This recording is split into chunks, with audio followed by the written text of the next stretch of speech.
with all the big stories, news and talking points. This is Football Central.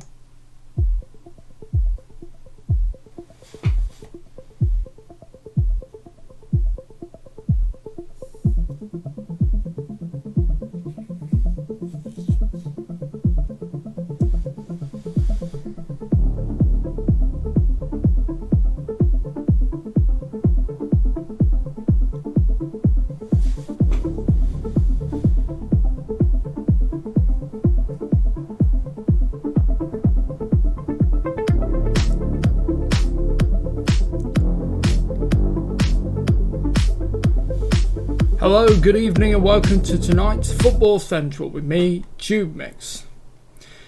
Good evening everyone, welcome to the show. Well, how did you like that? That was the opening titles and you're going to be seeing that throughout this. So let's just hide that and let's bring the image in.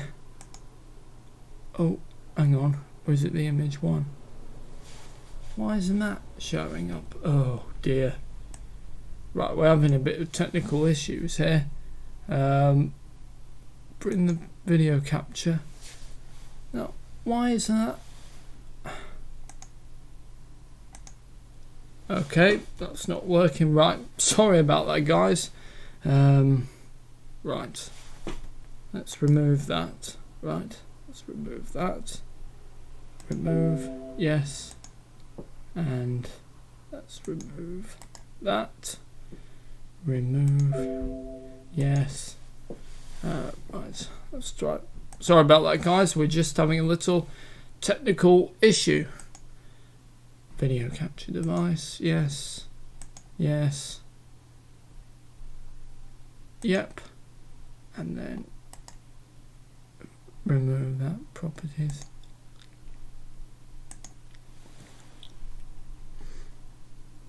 Pictures.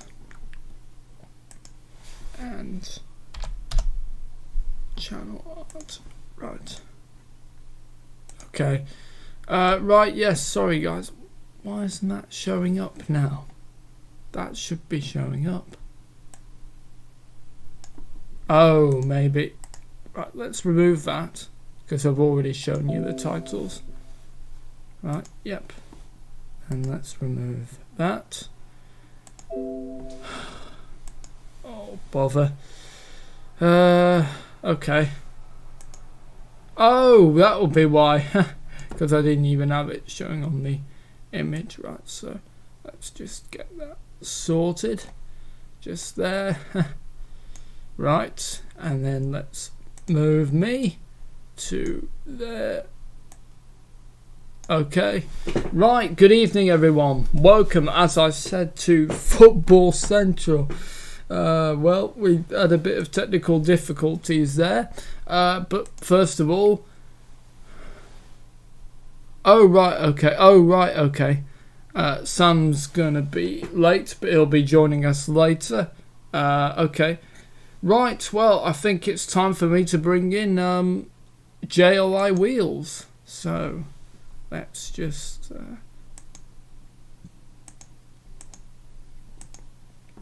right, JLI Wheels, yep, and then, yep, right, so, okay, let's see if we can try bring into the show JLI Wheels. You are watching Football Central. Ben Carney can't join us tonight, and Sam will be with us on later. Let's see if we can bring JLI Wheels in. If not, he is definitely available for tonight, so we'll see.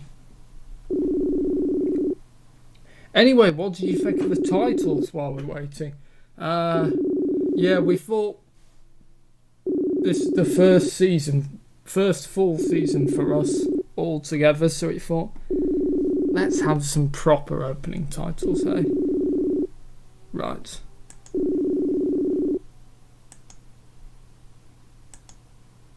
Okay. JLI Wheels isn't with us at the current moment. Maybe he's doing something, so I'll give you a couple of the biggest stories. Gareth Bale is heading on a sensational return to Tottenham Hotspur. He's on £600,000 a week on a £15 million loan. So there's Gareth Bale, but there's also another Real Madrid player, Sergio Reguilon. I don't know if I pronounced his name right. And he's 23. He's a young left back who, a couple of seasons ago, when Real Madrid didn't have the best season they had, Julian Locatelli and Santiago Solari, I'm not sure if I pronounced his name right. He was one of their standout players. He spent the season on loan with Sevilla because I think Zidane doesn't really seem to be a fan of him. You know, he's already got Ferland Mendy from Lyon. Oh, right. And, right, let's bring Sam and Jelly Wheels in. Hi, Will. Hiya, good evening, Sam. How are you? Very good, thank you, mate. How are you? I'm excellent. I'm excellent, mate. Yeah, I just had a few technical difficulties, but I rolled out the titles and, yeah, really excited to unveil them. When you say that, are we live, by the way? Or yes, we are live, mate. Oh, excellent. Oh, you've done the titles. Fantastic. Yeah, opening titles, mate. That's what I mean by titles. Yeah, I know what you mean, mate. Yeah, good stuff. Where's everybody else? Well, I tried calling GLI Wheels, but as of the moment, he wasn't available to take the call, so we shall see. So he might just be doing something. And how about Ben? No, Ben's not available. Okay, yeah. Right, okay. So where are you up to anyway? Well, I was just going through some of the big top stories in the football world, such as Gareth Bale's sensational return to Tottenham Hotspur, along with Sergio Reguilon. Hey, I think JLI Wheels is with us. Good evening. Good evening. How are you? That's the first time. Good evening, George. How are you doing, buddy? Yeah, not bad at all, mate. Good. You're well? You okay? Yeah, mate, yeah. Good. Got 2 weeks off work now, so... Excellent. So the gang is back together again. Well, no, we are missing Ben. Oh well, yes, that is true. I'm disappointed. I had a intro worked out that I thought would have been quite funny, but you've started. Oh, sorry, mate. Call, so it's okay. But yeah, this is our first full season that we are doing this, so that's absolutely fantastic, isn't it? Yeah, that's brilliant. I think we obviously started around about the same time the pandemic was going on, and yep, something that we're very happy with to carry on. So, yeah, we love doing this, don't we, boys? Yeah, it's all about the progression, Will. I mean, let's not get me wrong that us doing the football chats and things are all things that we've that Will's done for a long time, but sort of on and off. But now we've got a whole team together. Absolutely, and you enhance the show, you do, and Ben. Thank you. Very good. Right, so where are you up to exactly? Well, I was just going through some of the biggest stories, so I'll go quickly through a few of the biggest transfer headlines, just quickly. Timo Werner, that's one of the biggest transfers. He arrived from RB Leipzig to Chelsea. Kai Havertz arrived from Bayer Leverkusen to Chelsea. Gareth Bale is closing on a sensational return to Tottenham Hotspur with Sergio Reguilon. I have trouble pronouncing his name, what a surprise, but he's set to join him. No, that's all right. You said it right. Carry on. Yep, and Donny van der Beek is arriving from Ajax. Well, he's arrived from Ajax to Manchester United. I don't think that's the big move, but okay. I think the bigger move is James Rodriguez to Everton. Well, yes. along with Gareth Bale, Will's favourite player. Let's just put it. Yeah, well, I don't think it's going to go well for him at Spurs, but never mind. You know what he said, George? He said, Bale's sensational move back to Tottenham, and it's the first time he's put Bale as sensational in the same sentence. True. I think Get your diaries out, people. It's sensational because it's a big transfer. I know I don't rate Bell, and I never have, and I probably never will, but it's a big transfer nevertheless. For Tottenham, I think look at it like this, okay? So, on the right, Mac Doherty, one of the best attacking fullbacks in the Prem, and Gareth Bale. Yeah. And on the left, Reguilon and Ben Davies. Yeah, if Reguilon doesn't play. Doesn't. Ben Davies made an absolute howler, I thought, last week. He nearly gave Everton a goal. Yeah. Anyway, those were some of the biggest transfer lines, so we'll speak about them more on the show. So here's how the show is good. Sorry. Just quickly on that. I think it is worth just saying on all these transfers. I think you've got it okay as good looking individual players, but also the clubs, and I think Chelsea have done some sensational. Oh yeah, definitely.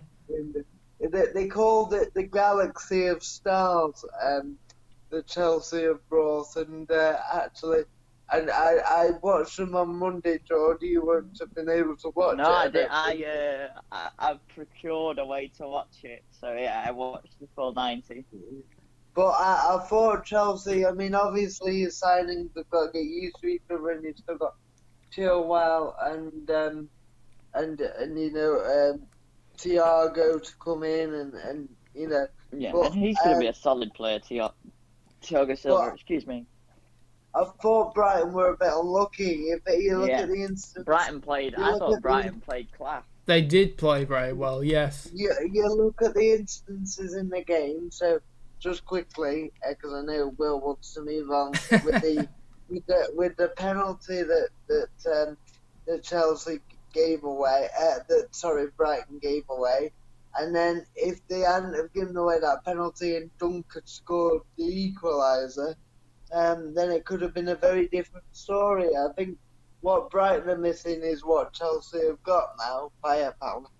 So anyway, carry on, Will. I think just to obviously we'll talk more about the Chelsea game once we get into the show because we're not actually there yet. But yeah, I think we talked about Chelsea signings 100 million times. Everybody's done it.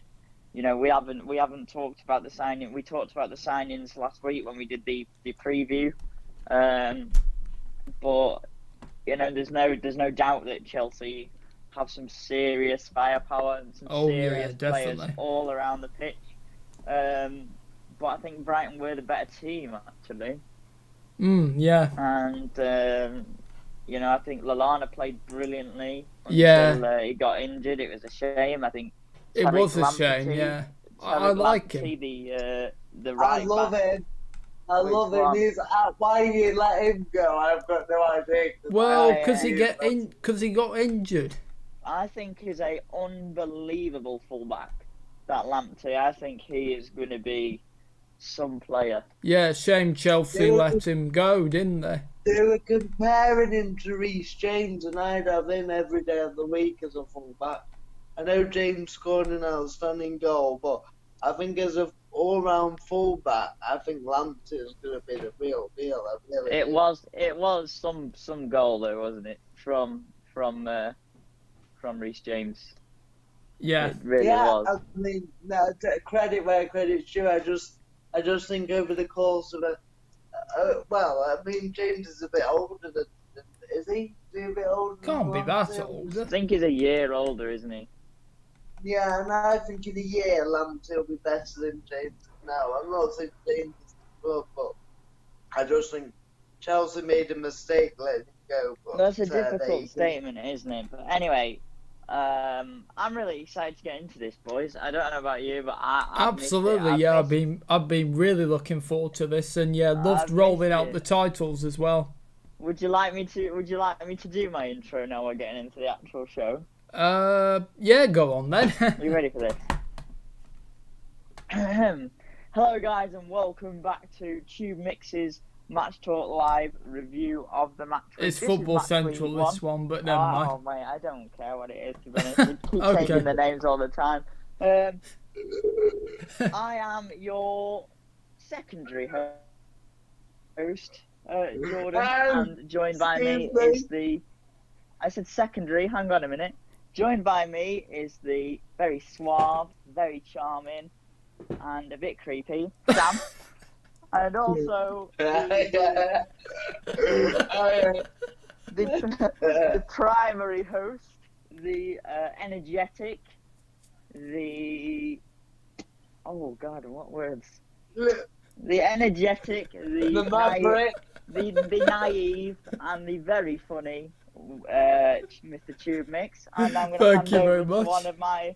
I'm going to hand over to one of my other co-hosts to think of superlatives for me. Who wants to give it a go? Right, thank you, the legendary JLI Wheels with his own signature humour. I'll take that. I'll take that. How's that for you? Very good. Very good.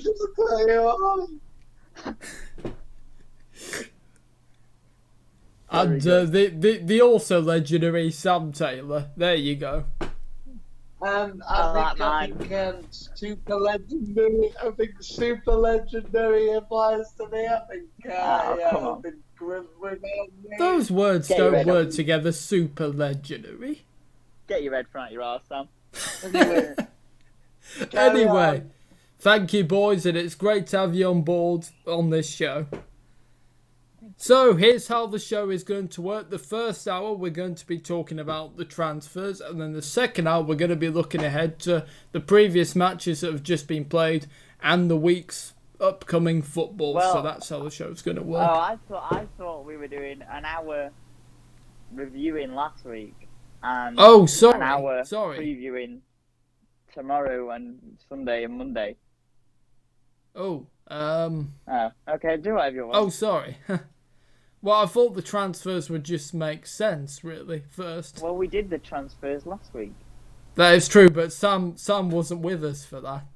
That doesn't matter, though, does it? If we've done it, then yeah, it has been done. I think we do need to sit and talk a little bit about Bale and Reguilon. Yeah. And you know, because they're big deals, and yeah. So the start of the season was obviously Fulham versus Arsenal. This is one I want to talk about because Sam, you know, we haven't had Sam's opinions, and I was interested because me and Sam are very much think similarly with football. I thought Fulham did well. Yeah, I mean, they had the moments in there. I mean, I think 3-0 maybe flattered Arsenal a bit. I think Arsenal have got an identity to their play now, no doubt. And they're gonna be in and around the top 6. Maybe not top 4 yet because they need to sign some more players. But I think 5. I think they'll finish 5th. Certainly in and back in and around the top 6. I think Arsenal's done well. Look, you look at Parker. I think Fulham. For Fulham, it's about being defensively a lot more solid this year against the teams that they're going to be known as 6-pointers in the relegation. Well, battle.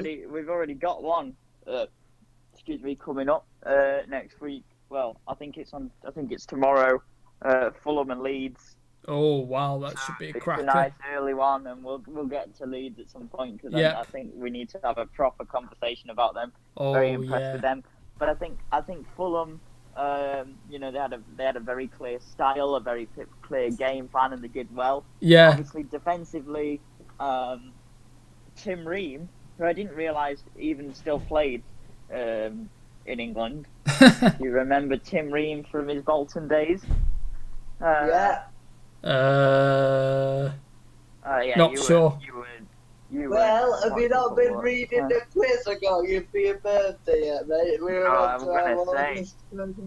Oh no, I haven't read that yet. Must read that soon.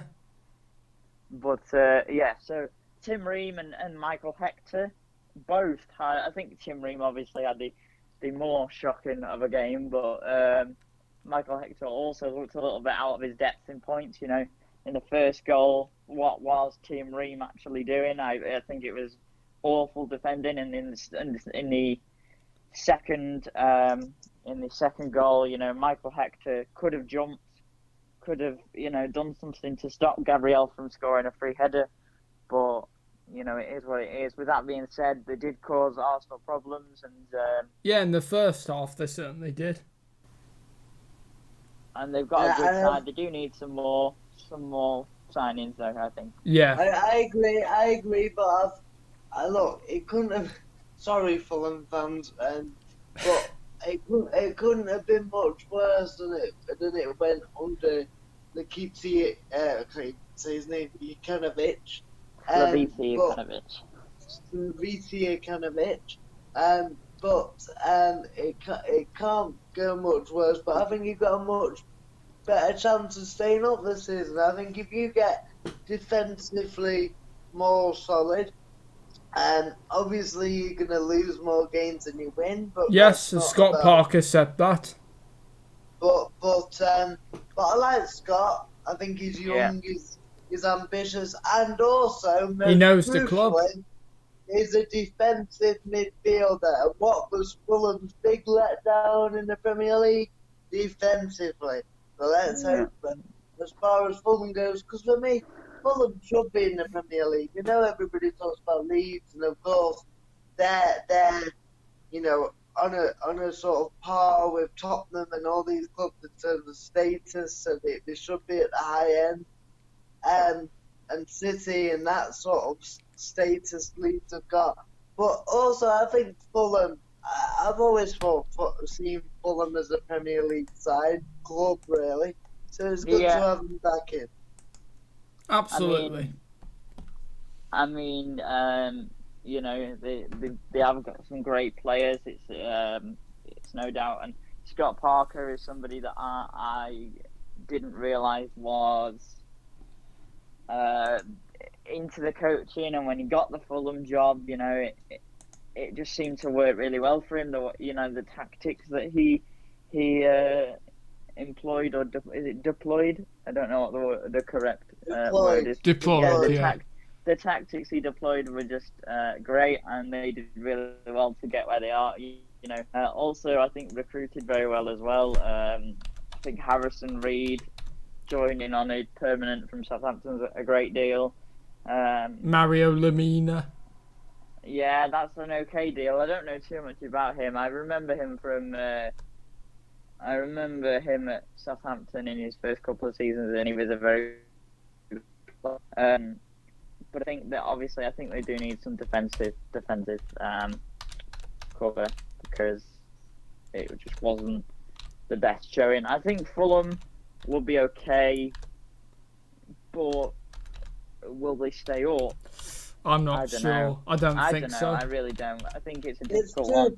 Too early to say. I mean, they say you can judge a league season after the league season starts fake shape after 10 matches, and I think once 10 games have been down the line, we'll have this conversation again. But first few games, particularly when players, some have been on international duty and some haven't, and they're all different stages of fitness, and the new players they might still bring in. Normally by now the transfer window's shut, and I the heard teams somebody. have got this club. No, and I'd just like to say as well, just on that point, I think the standard of football for the opening weekend was one of the best standards of opening. Absolutely, rounds I've seen. I think it was very good. Go on, George. You're gonna say something? Yeah, I agree with that. I think the standard was quality. What was I gonna say?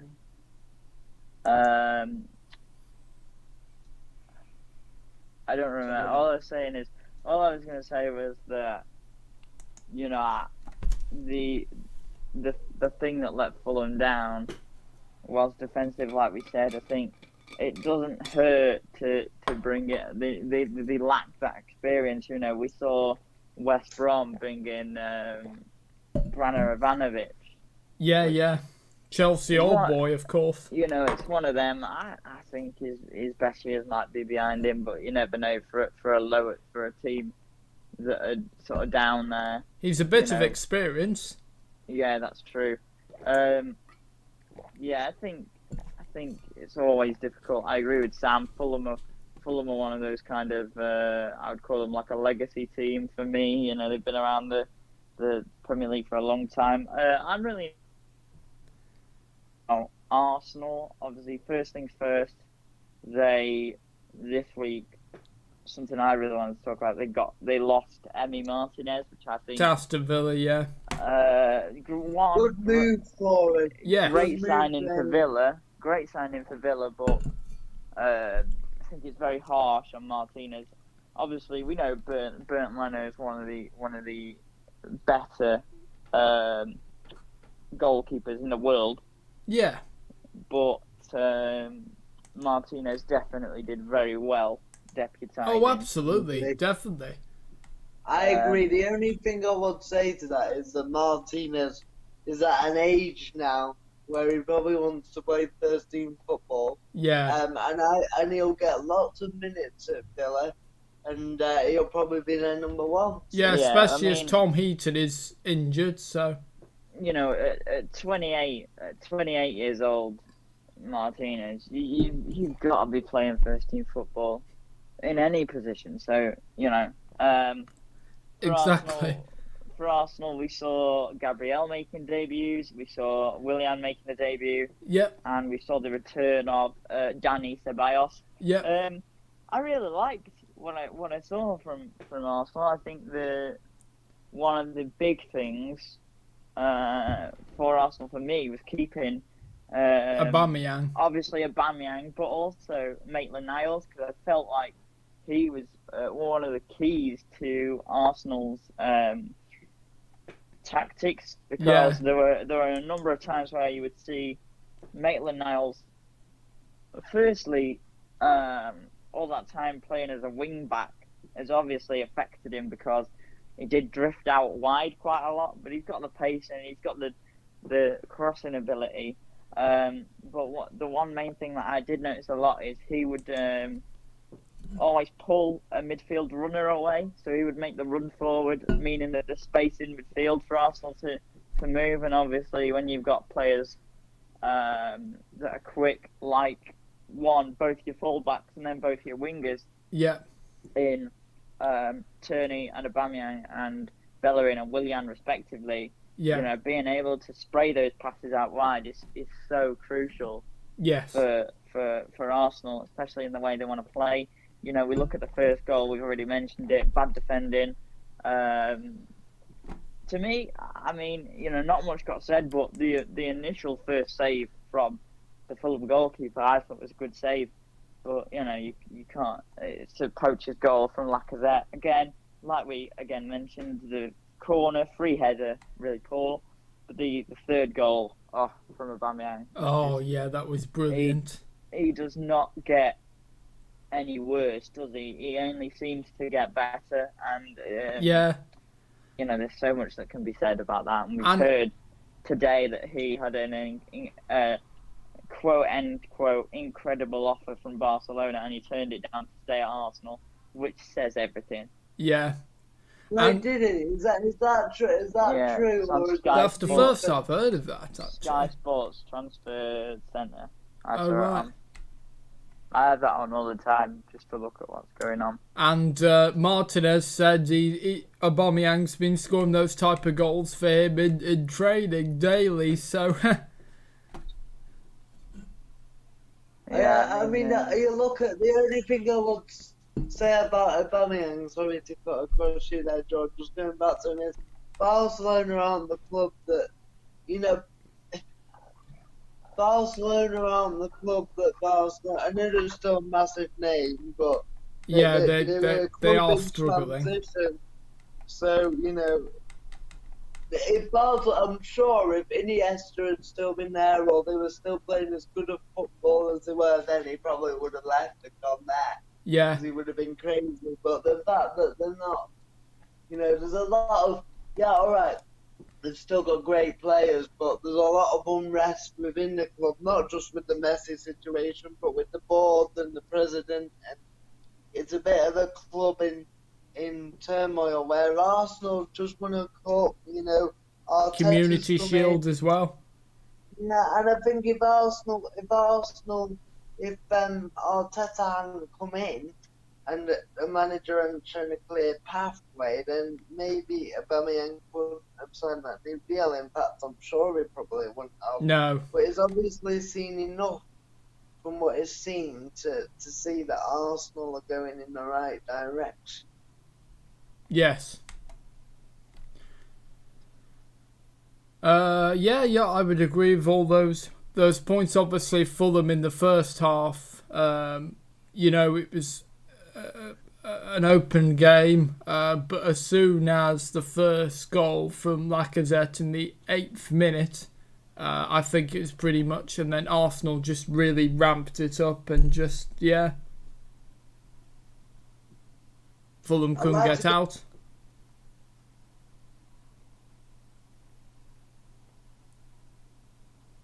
Go on, Sam. Yeah, go on, Will, carry on. No, I've said all I wanted to say, mate. Carry on, mate, carry on. Oh, right, okay. And yeah, in fact, I was going to say, I was just going to ask sorry. John's opinion as a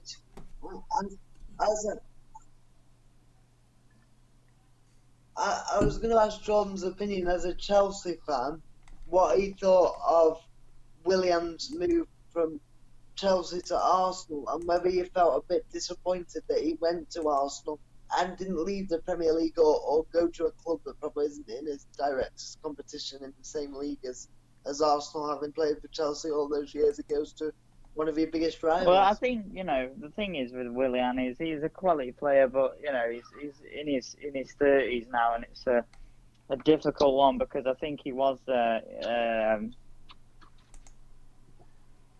he was losing a little bit of pace, and I think with everything Lampard had done in the build up to football coming back from the coronavirus pandemic. Excuse me 1 minute. Let me just. I'm just going to do something in a second. 1 sec. Okay. And JLI Wheels will be back in a minute. I thought, Sam, and I don't know if you thought this too, but I thought as soon as the second goal, well, even the third goal, I thought Arsenal could have had 4, maybe 5, maybe. Would you agree with that? Yeah, I mean, I think 4 or 5 would have been harsh on Fulham. But yeah, I know what you mean. I mean, going forward as well, the teams are a class apart. But you can't really judge them on one game. We shouldn't get over. Oh, absolutely, yeah. If they're excited, or even 2 games or 3. 10 games. If Arsenal or Chelsea or whoever are top after 10 games and have teams rooted at the foot of the table, then you can start to sort of form not a picture, yeah, but a better picture as to where everybody's at. Yeah, I would agree with you on that. Actually, 10, yeah. What are your thoughts on William's transfer to Arsenal? Well, I was surprised. I think a player of his age would want to go to a side that wasn't rebuilding like Arsenal are. It's not like he's going to be part of a rebuilding process for the next 6 years. Well, so if I was him, I would have gone to a side, I don't know, like PSG or Bayern Munich, or a side that are already, sort of built and already given a few additions or whatever. Yeah. And I was surprised after being at Chelsea, and for all those years he chose to go to Arsenal, which, you know, two of the biggest rivals. I know Well, Chelsea are in not as North. much as Tottenham. No, but still, you know, they're a big club in the same league. Oh, yes, of course. But I think what the key decision for Willian is, he was comfortable in London already. So, What do you think? I mean, not disappointed that he left Chelsea, even though you would be as a Chelsea fan, but as a Chelsea fan, would you be disappointed that he went to Arsenal of all teams?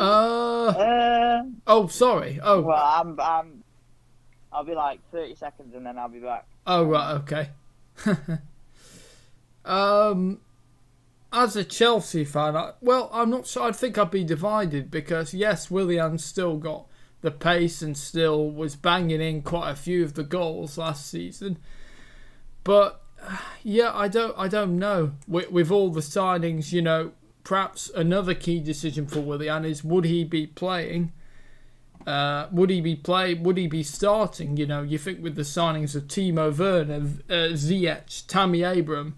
Well, I know Willian doesn't play centrally, but the point is, there's lots of players in the strike partnership and up front.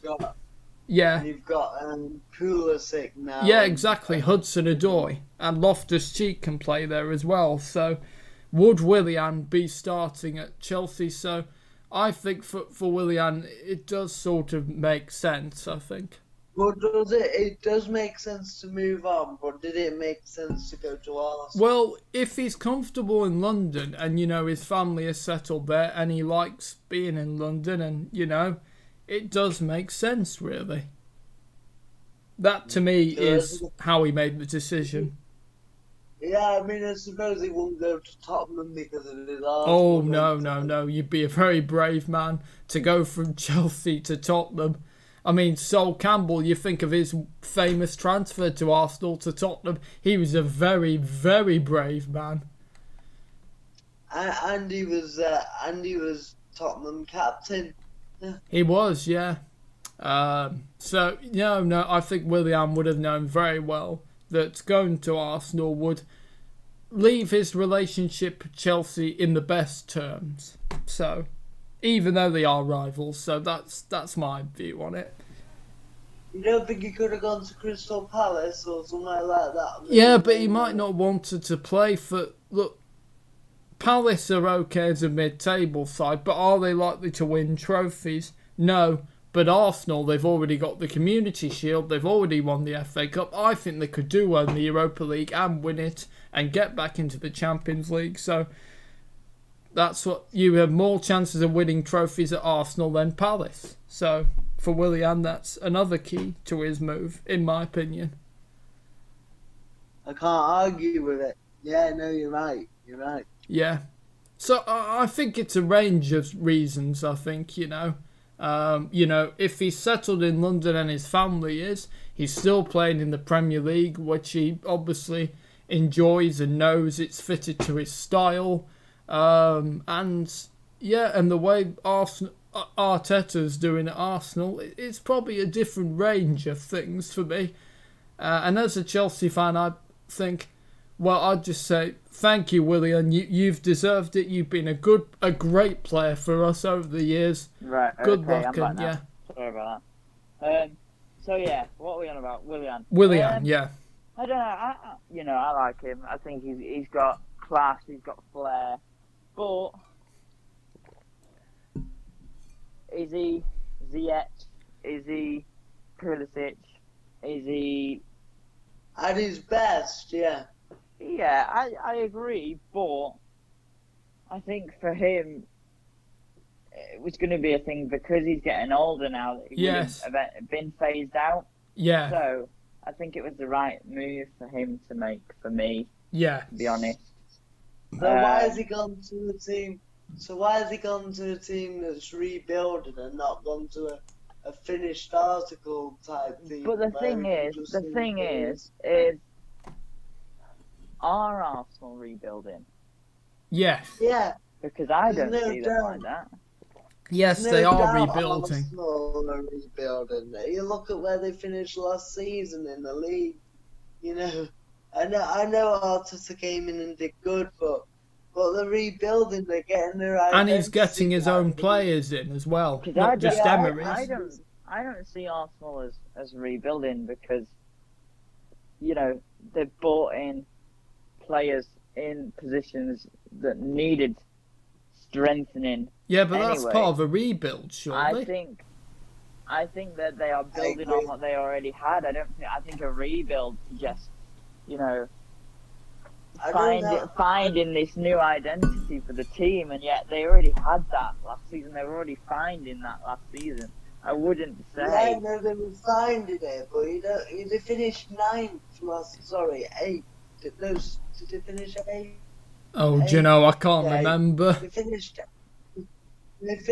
eighth last season. I mean, Arsenal finished that low down in the history. So yeah, but I think that's the thing is it's worth saying that when Arteta took over, they did need a complete rebuild, and because of when he came in and the situation around the club, he couldn't do it. But what he did do, I think, was revitalize players. You know, you look at Xhaka, you look at Aubameyang, and you look at Ceballos. Players like that. Ceballos, yeah, who is a fantastic midfield player, by definitely. the way.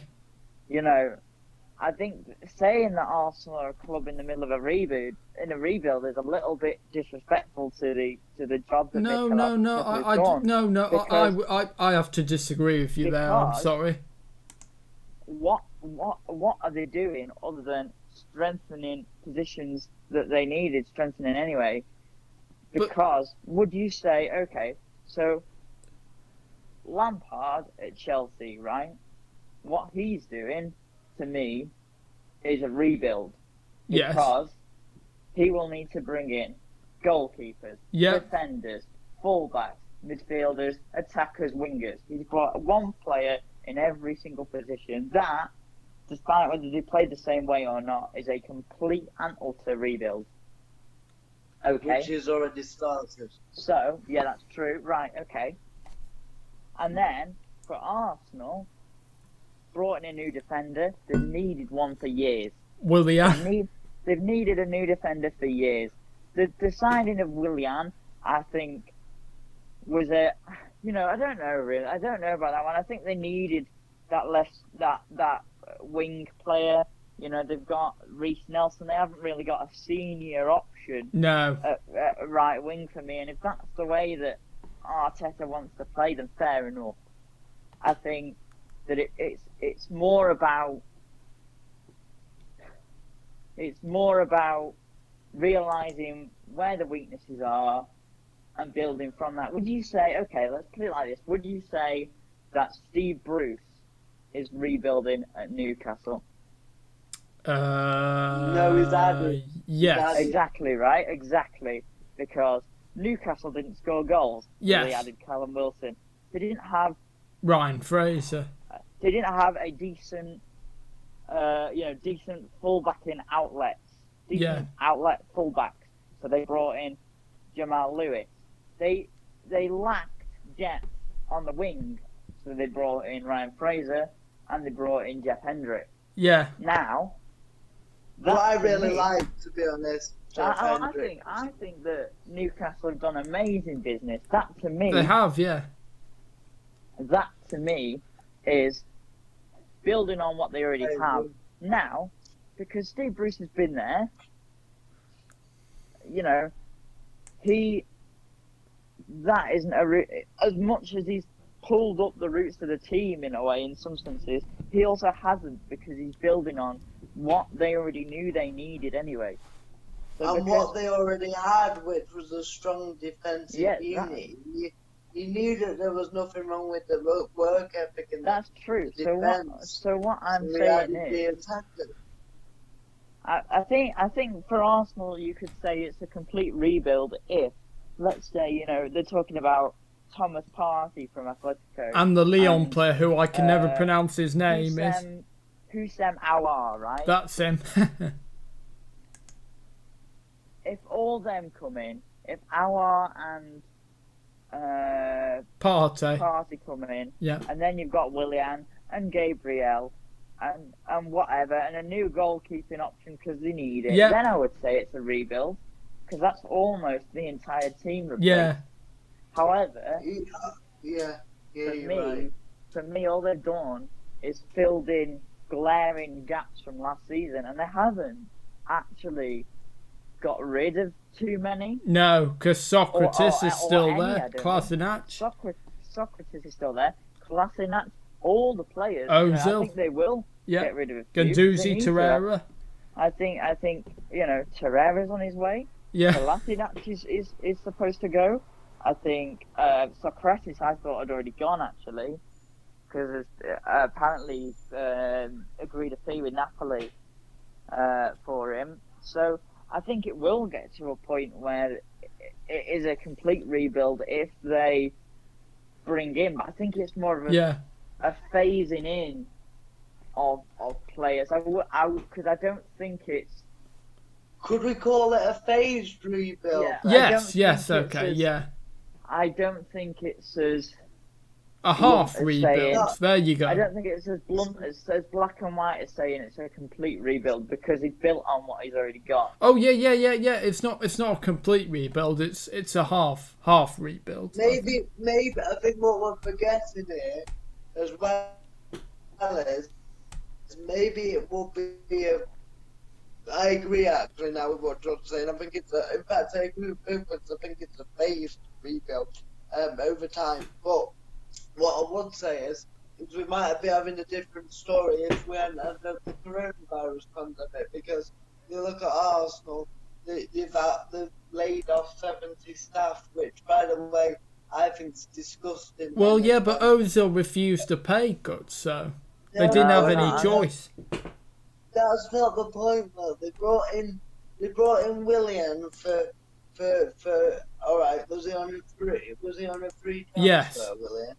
Yeah, right. But he's on like £220,000 a week. Yeah, which is astronomical.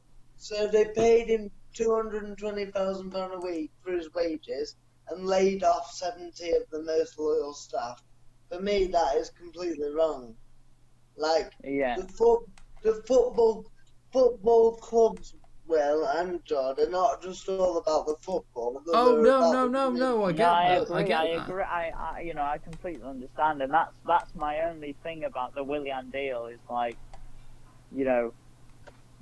I think Willian is class. Yes. But I agree. £1,000 a week is absolutely stupid. Yes. When you laying off 70 That's staff, like saying, okay, David De Gea at the minute, at this very point, is on £350,000 a week. with the season that David De Gea had, that's shocking. Nope, he shouldn't get paid that much. I'm not saying that at times he's not been worth it. I'm just saying that, Sam's right. In the middle of a pandemic, when you're getting rid of staff, to then go out and spend that much money on a player, they obviously had that money somewhere. They obviously had the money somewhere to not need to I don't know the ins and outs. I'm not a board person. Well, yeah, because neither are any of us, but the basic principle would be, surely if you can afford that, you can afford to keep at least some of that 70 staff they got rid of. And if you can't, then you don't pay. That's it. The thing is, I agree. I think Willian is a class player. And okay, if it takes £250,000 a week to bring him to Arsenal, fair enough. No problem with that. No problem. If that's what it takes and they want him, go and get him. It is just purely the fact that they laid 70 staff off before they went and paid his wages, which I think was wrong. They should have said, all right, we can't pay his wages. Yeah, all right, we want to rebuild, but we're going to have to look at other targets that might be cheaper, and both in wages and a small thing. and bring a youngster in or something. Yeah. But So, it's and that's something as well that Arteta has done quite well. I think you look at Saka and Maitland-Niles. Yep. And I know Maitland-Niles isn't really a young player anymore, but he's still youngish. And I Oh think yeah. Martinelli. Oh yeah, Martinelli. the Arsenal Martinelli Greenwood, as I call him. Is going to be, well, I think he's way better than Greenwood, let's be honest. Martinelli is a serious player. Yeah, imagine when he gets back fit. If you have Lacazette, Aubameyang, and Martinelli. So I think for me, I understand why Arsenal went for Willian, and this is the last that I'll say on the Arsenal situation because we are on a time limit and there's a lot more games to talk about. But I understand why Arsenal went for Willian. I get it. Yeah. When you were talking about he's too much of a good player to pass up, I would have had him at Chelsea, but I think that a player of his quality doesn't deserve to sit on the bench, especially when he's not quite top 4 anymore. No, he's definitely still top 6 for me. Oh yeah, definitely. It's just a lot of money, and I think Arsenal will do well. If they can get the likes of Partey and Aouar, who knows? But I still think they maybe need a defender or two, but that's just my opinion. Definitely, yeah.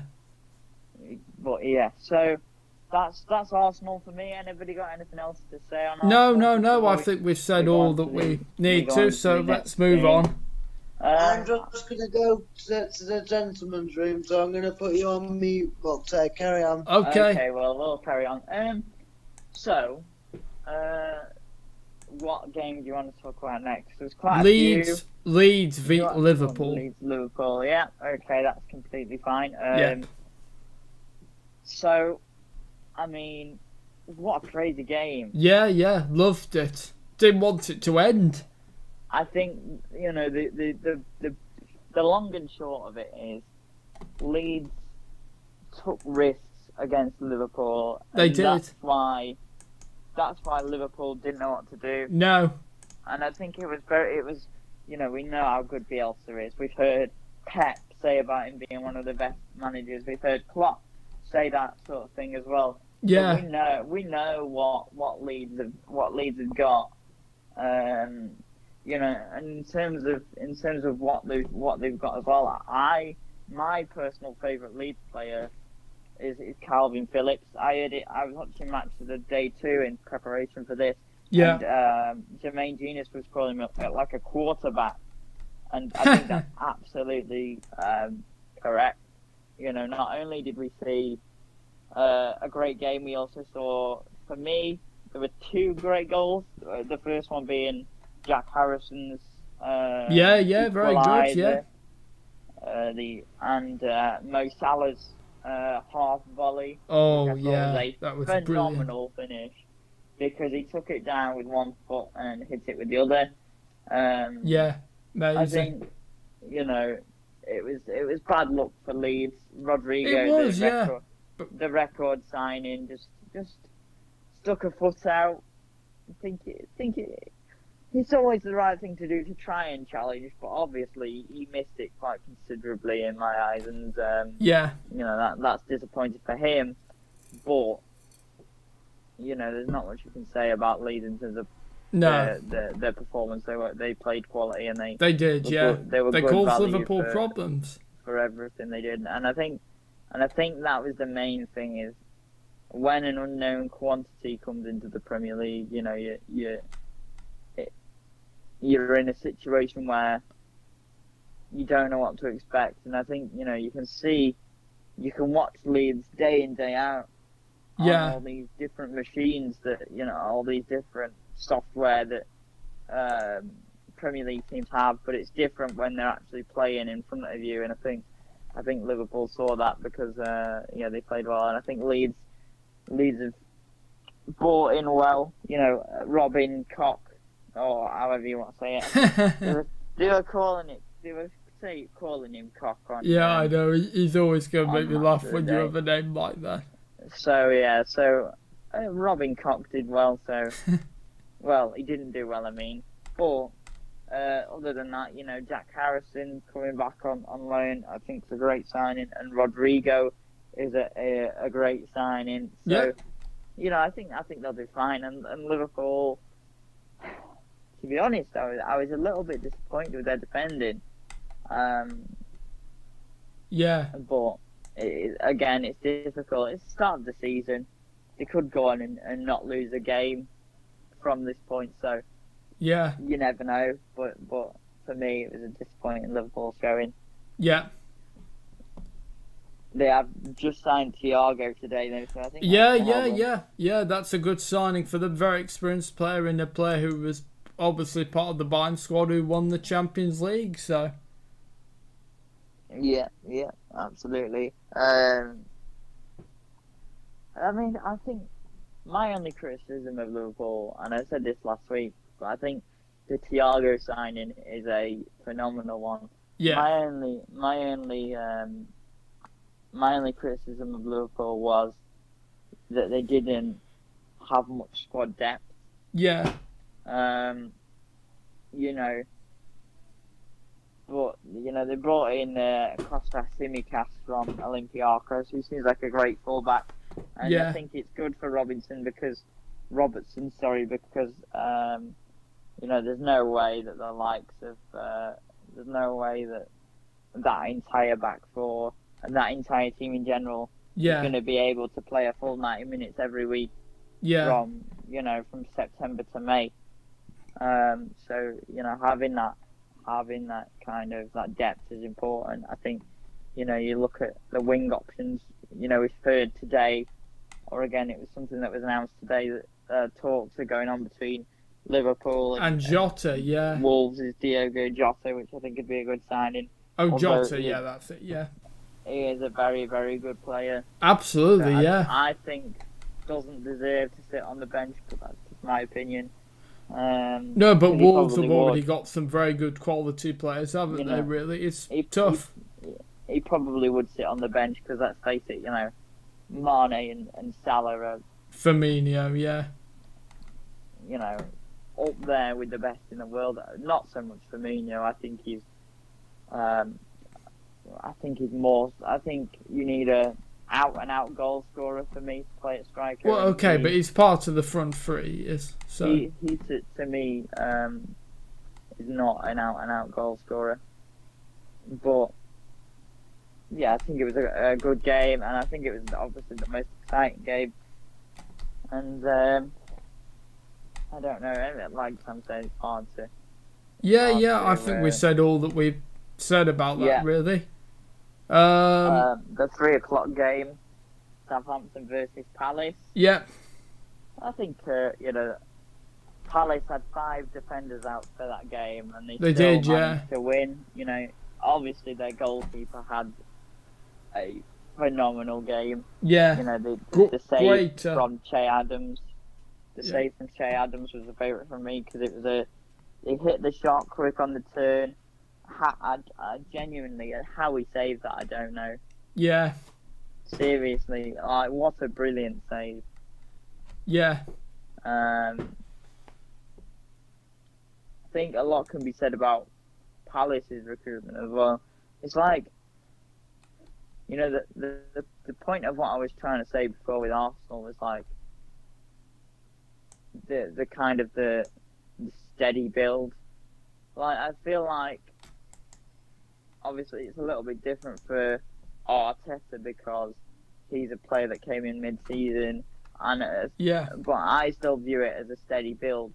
Whereas Hodgson has been there now for what, 2 years, 3 years? 3 years, yeah. And every year they have, to me, strengthened. This year, with Batshuayi, with Eze, 2 great signings that I think fit quite well into what they're trying to do. Yeah. If they keep hold of Zaha, it's brilliant. He turned around and said he wants to leave. Yeah, But I was amazed that he hasn't gone by now, actually. So that, to me, might indicate that he might stay. yeah, I think for Palace, their main asset is three main players, which is obviously Townsend, Zaha, and then I think another really important player is the midfielder Milivojevic. yeah, So and it was a good goal. It was a good goal. It encapsulated their style of play. Very reliant on the wings and the partnership that Townsend and Zaha have. For Southampton, I mean, I don't know. They played very well. yeah. I thought they played okay. They played well. They had quite a lot of chances, didn't they? I think that when you come up against a goalkeeper in great form, I Yeah, think there's not much you can do. I think back to like David De Gea against Everton all them years ago, or Tim Krul against, I think it was Spurs a couple of years ago as well. And sometimes you can be the better team and you can dominate in every situation at every point. But if your goalkeeper's on top form, then there's no getting through. And I think both those teams as well, Southampton and Palace, will both be fine. yeah. They've got Southampton the definitely, quality. and I think Palace will be as well. I'd agree with that. And they've got the good manager. They've got good managers as well. Yep, Hasenhüttl and Hodgson respectively. So yeah, Yeah, and I think it's quite an interesting one. I'm just gonna throw this out there as well. Roy Hodgson, in terms of his stock as a manager, I think has gone up massively. I don't think he's ever going to manage another team after he leaves. I don't Palace think so. No. because he's an older gentleman. But Yeah, obviously after Euro 2006, 2016. You mean? yeah, I said 2006, didn't I? Sorry. Yeah, that's Steve After McLaren. After Euro 2016, I think maybe a lot of people thought that he might not get another job again, or he might not get the chance to be a Premier League manager again, and he's done really well. He has, yeah. With some brilliant players and some also not so good players. I also think, because I'm just thinking right now, didn't mention what we thought about Leeds' chances this year. Oh yeah, I think Leeds will be fine. I think Mid-table. I don't even think. I think there might come a point where they have to use some of the players that were, sort of around and about, the sort of reserve players, and that might be a position or a point where they struggle. But for me, 11th, I think they'll finish. For me, Leeds are going to be fine. Yeah. Yeah. Should we talk about Wolves v Sheffield United next? I was going to talk about all the games on each day first. Oh, sorry. Apologies. So. Oh, Sam's back, I think. Yeah, I'm here. Carry on, guys. Okay. Right, so this is something that I want to get your opinion on as well, Sam. We just talked about Leeds and Liverpool and Southampton and Palace. How do you think Leeds are going to do? Well, first of all, I'm sure you've talked about the game and all the goals, so I won't go we into have, yeah. But I watched the 90 minutes of football on Sky Sports, first game of the season on there, and it was an absolute classic. I mean, you've got to remember that Leeds went down 3 times at the home of the champions, and played some cracking football, and were absolutely scintillating, and it was an absolute classic, and I'm sure even though they're on the losing side, Leeds fans loved it. It was like, I bet that's the best defeat they've ever felt, being back in the Premiership. However, I mean, Leeds play a very interesting style, don't they? Because they're very open with just having Calvin Phillips. We discussed this. I I refer to him as what they did on Match of the Day too. They called him the quarterback. I think that was a very, very apt description. Sounds like a burger. Anyway,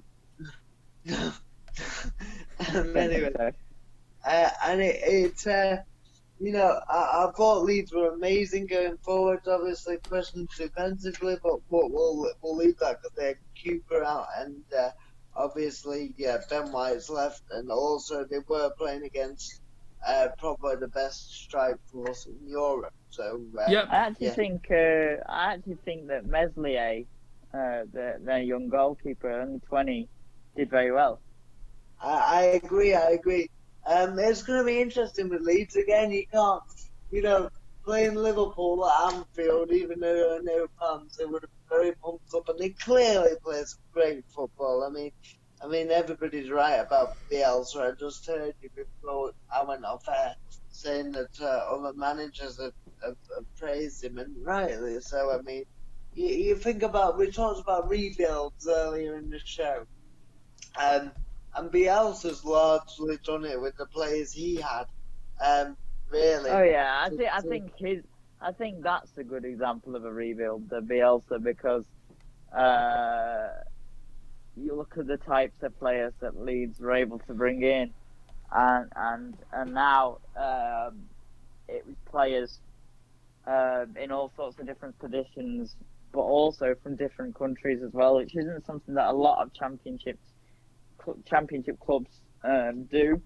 So Yeah. I would say that's done a great job. You can't. I agree, but I was making the point as well that he's not rebuilding that much, and you look at a lot of the players who were there then are still there now. So he's inspired those players that Arsenal only worked with for those 2 years that they have left. So he's really. He obviously believed in a lot of the lads when he arrived, even though they may have underachieved beforehand. Because I don't know if you've seen, there's a brilliant documentary on Sky called The Rise and Fall of Leeds United. Or is it The Fall and Rise of Leeds United? And it's, No, it'd be the rise and fall, probably. That makes sense. No, probably the fall and rise, wouldn't it? Given where they are now. But anyway, either way. And the fans, I had a group of fans on there saying, before Bielsa came in, these players were bang average, and they were amazed how many he kept, and has turned them into quality players. And I think just going back to it, I think obviously the adrenaline was high for the Liverpool game. Do I think Leeds will be anywhere near the top 6? No. Do I think they could be near the top 10? Possibly. Can you on that one performance rule them out on relegation? No, because we've just got to see. I mean, it's one game. They were obviously really pumped up. If they play like that every week, they'll finish in the top 6 comfortably. If they play like that every week and don't concede as many goals. But whether they can do it week in, week out, because Liverpool made it easy for them as well in terms of, all right, Leeds played great, it wasn't easy, but Liverpool attacked, so it was attack against attack. When they come up against a Crystal Palace, who are going to sit back and try and hit them on the break, or a Southampton, as you guys have just mentioned, are they going to be able to break those teams down the same? And I don't know the answer. I hope so, because I think Bielsa's amazing. But we'll see. We'll see how far those players can go. But either way, let's enjoy the rides with Leeds. I mean, that's me being a Man United fan and saying that, but I don't really have anything against Leeds, because it was a bit before my time that rivalry, but and I don't honestly have anything against them, but we'll see where they go. As regards to the Southampton and Palace game, you talk about clubs making good signings. I think Palace have to be up there, not all right, not at Chelsea's level, but they brought in Eze, and they brought in Batshuayi, and they look like they're keeping hold of Will Zaha, and there's talk of Saeed Benrahma. I don't know whether that's progressed any further, but That's got to be it. I think with the Ben Rama one for me, I think there's no way they're going to bring in a Ben Rama type unless Zaha leaves. Yeah. I just made the same point you just made to Will, where we said about Hodgson over time. It's been a slow and steady build of Palace from Roy Hodgson. And who'd have thought he'd have done such a good job from Euro 2016. Well, he's a good manager. Palace is a good fit for him as well, I think I like the story that Hodgson told Roberto Carlos he'd never make it as a left back. I love that story. And not the one to Roberto. Yeah, exactly. So, but yeah, I think Palace. I think Palace and Southampton will be okay. I think Southampton played well. Again, like I said, at the risk of repeating myself, but I'm doing it for Sam's benefit because he wasn't here. Southampton played well, but what can you do when a goalkeeper is in such good form as Greiter was that day? I really like White. I'm not just in that game, but I've always thought he's a really good keeper. I think he could play higher up him. I really do. Very, very shrewd bit of business that. I agree. And just while we're on Palace, I don't suppose they have signed any more players ahead of the game tomorrow. No. I think so. No, well, what are we thinking about Palace and United, given the fact that Palace have had a game under the belt already? We'll get there. We'll get there. Yeah. That's the second half, isn't it? The second hour. Yeah. Sorry. But, no worries. This is one that I'm really excited to talk about. The last game of Saturday was Newcastle West Ham. I'm gonna go out and say it straight away, lads. I think Palace are doomed. I think that club is in an absolute, not Palace, West Ham. I think West Ham are doomed. I think that club is in an absolute they are. state. It's toxic there. And I don't think it's the players' fault. I don't think it's David Moyes' fault. No, it isn't his fault. No. Straight up to the two Davids, Gold and Sullivan, whatever his name is, Sullivan. And Karen Brady. Yeah, I think the sale of Dean Garner was a absolute horrific piece of business. They've also not brought anybody in other than making Souček's loan permanent. They didn't, they threatened Carl Darlow once. I also thought he played quite well, considering you don't see him from one year to the next.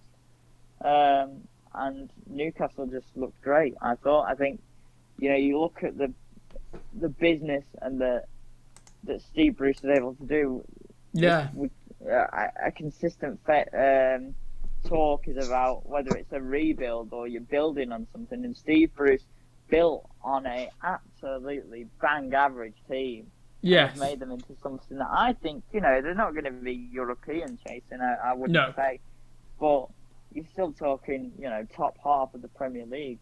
Especially and that's where Newcastle should go. That's where Newcastle should be. Yeah, yes. And, we're gonna list a couple of them. Jamal Lewis had a great game. Fraser didn't play, but he did play in midweek in the cup and scored. Yeah. What was the score in the cup? I think it was only 1-0. Was it? No, I think it was 3-0, wasn't it? Oh, that might be right. I don't know. I don't. I was working, so I couldn't keep all. I don't really care about the League Cup particularly. Right, well. I was working, so I couldn't keep track. The only thing I do know is Stoke beat Wolves yesterday. Yes, that was a shock. But they played really well. But so Jamal Lewis, Ryan Fraser, Jack Hendrick, Callum Wilson. I think most importantly, that's Premier League experience. Yeah. Fraser, phenomenal player. Wilson, very underrated in my opinion. Jeff Hendrick also very underrated in my opinion. You talk about the signings of the window, and I tell you what, I mean Fraser's a good signing, even though I don't like him because he didn't stay on. I No, knew just that because was he coming. just because he didn't stay on the Bournemouth, we won't go into that. It's a great signing. And he's played with Callum Wilson, which can only help. Yes. But to get, I know Bournemouth got relegated. I get that prices dropped, but to get Callum Wilson at £20 million, I think that is an absolute snip of a price. And to get proven Premiership goals, and fair play to Newcastle, by the way. You know, we're in the middle of a coronavirus pandemic. We thought that the club was going to be sold, Newcastle was going to be sold, and still wasn't. And Mike Ashley has actually put his hand in his pocket. Yeah, All right, a and couple of the players were on freeze, but he's paid wages. Come on, Joy. do you know why I think he put his hand in his pocket? I think it's because he believes in Steve Bruce. Oh, why wouldn't he believe in Rafa Benitez? It was amazing as well. Yeah, but I think it was like, look at what Newcastle had. For me, and I think they needed to invest, and especially if he wants to sell them. You know, you look at what they had before he started putting the money in last season and this.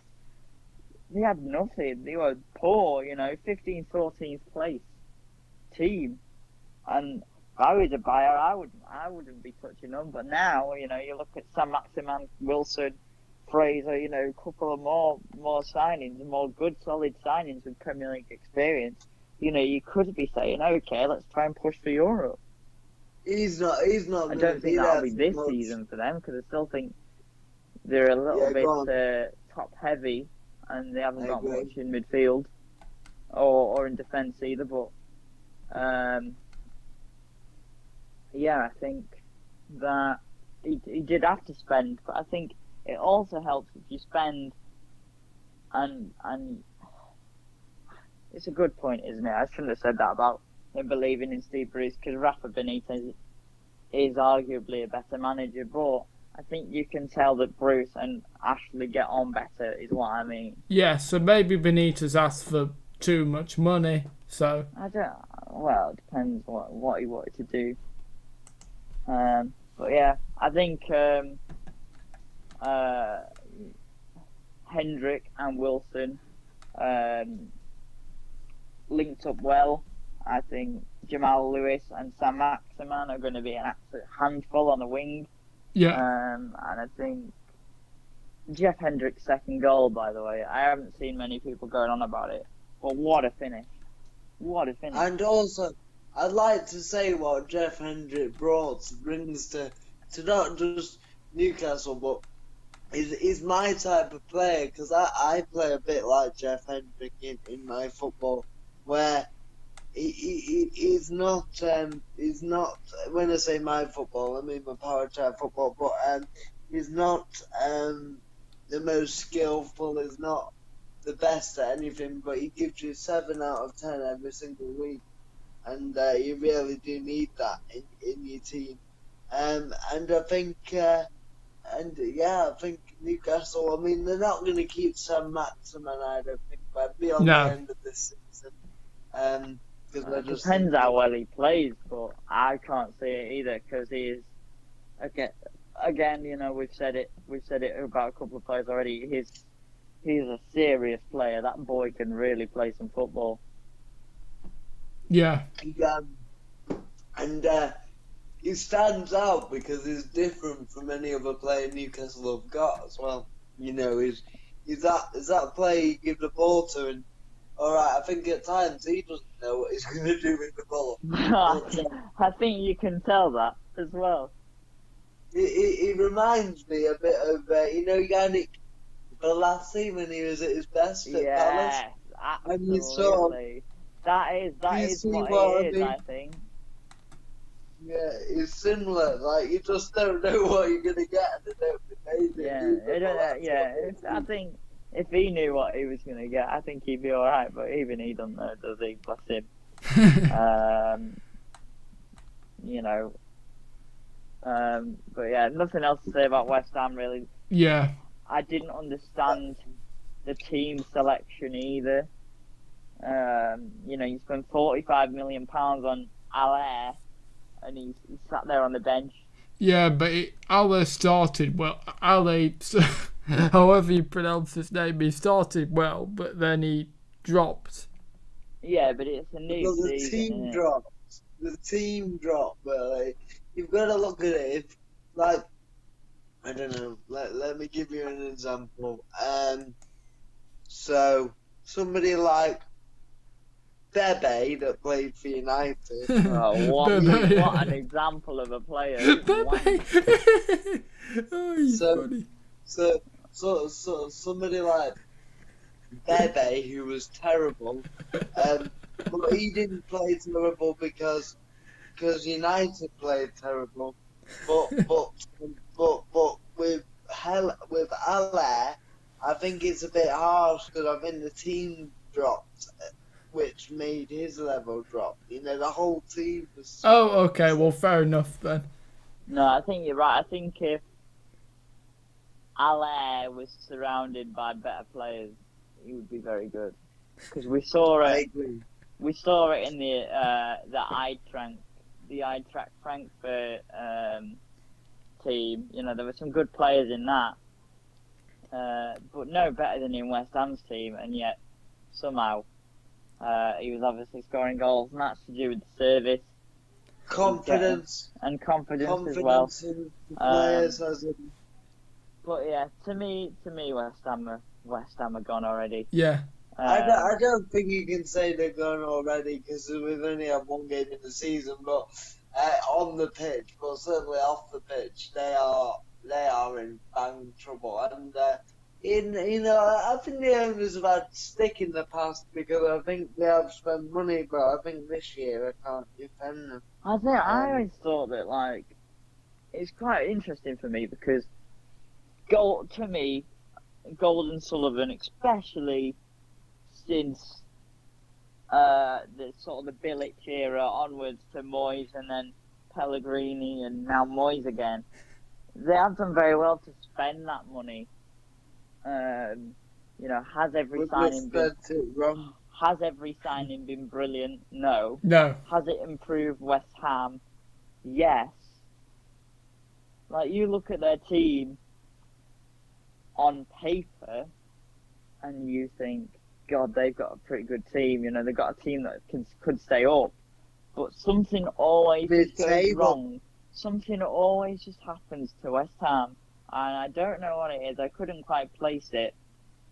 But I don't think they're ever going to be even where they should be, which is comfortable mid-table. I think they're always going to be struggling. And that's a shame. I just agree. I was gonna say, yeah, I just completely agree with it. I think you hit the nail on the head. No, I know. Yeah, I would agree with I that. thought that. Then I was like, you know, I think that pretty much sums it up pretty perfectly. Just quickly on West Ham and the last line, because I know we've got to move on. But, Yeah. Your opinion, I know he was upset, but your opinion on Mark Noble's tweet, should he have gone to the manager behind closed doors and said, why are we selling it? Yes, a thing like that, you should do it behind closed doors. The thing is what I heard, or what I heard is David Moyes didn't want to sell him. Yeah, but if Diangana didn't want to... Hang on, none of the players wanted to sell him. And also Diangana was open to staying because he's quite a popular figure in the dressing room. Then, in which case, what's your option? Because to me, if that was me and I was the owner of West Ham, that'd get my attention. Yeah, the fact is so well liked, and he's a great young player. I mean, why did they sell him? Do we actually know why they actually did sell him? Well, presumably they want to get funds in to strengthen. Well, I think Everton, not Everton. What's it called? West Ham. Oh no, West Brom. Sorry, West Brom did offer a lot of money, but I think if he would have waited another season, see how he played and stuff, he could easily have cost them another 10, 15 million, West Brom, that is. But, it is what it is. And I think that if your club captain, somebody, by the way, Mark Noble, who I think has always been a model professional for West Ham, and I think that's the thing, is that tells you everything about where they are.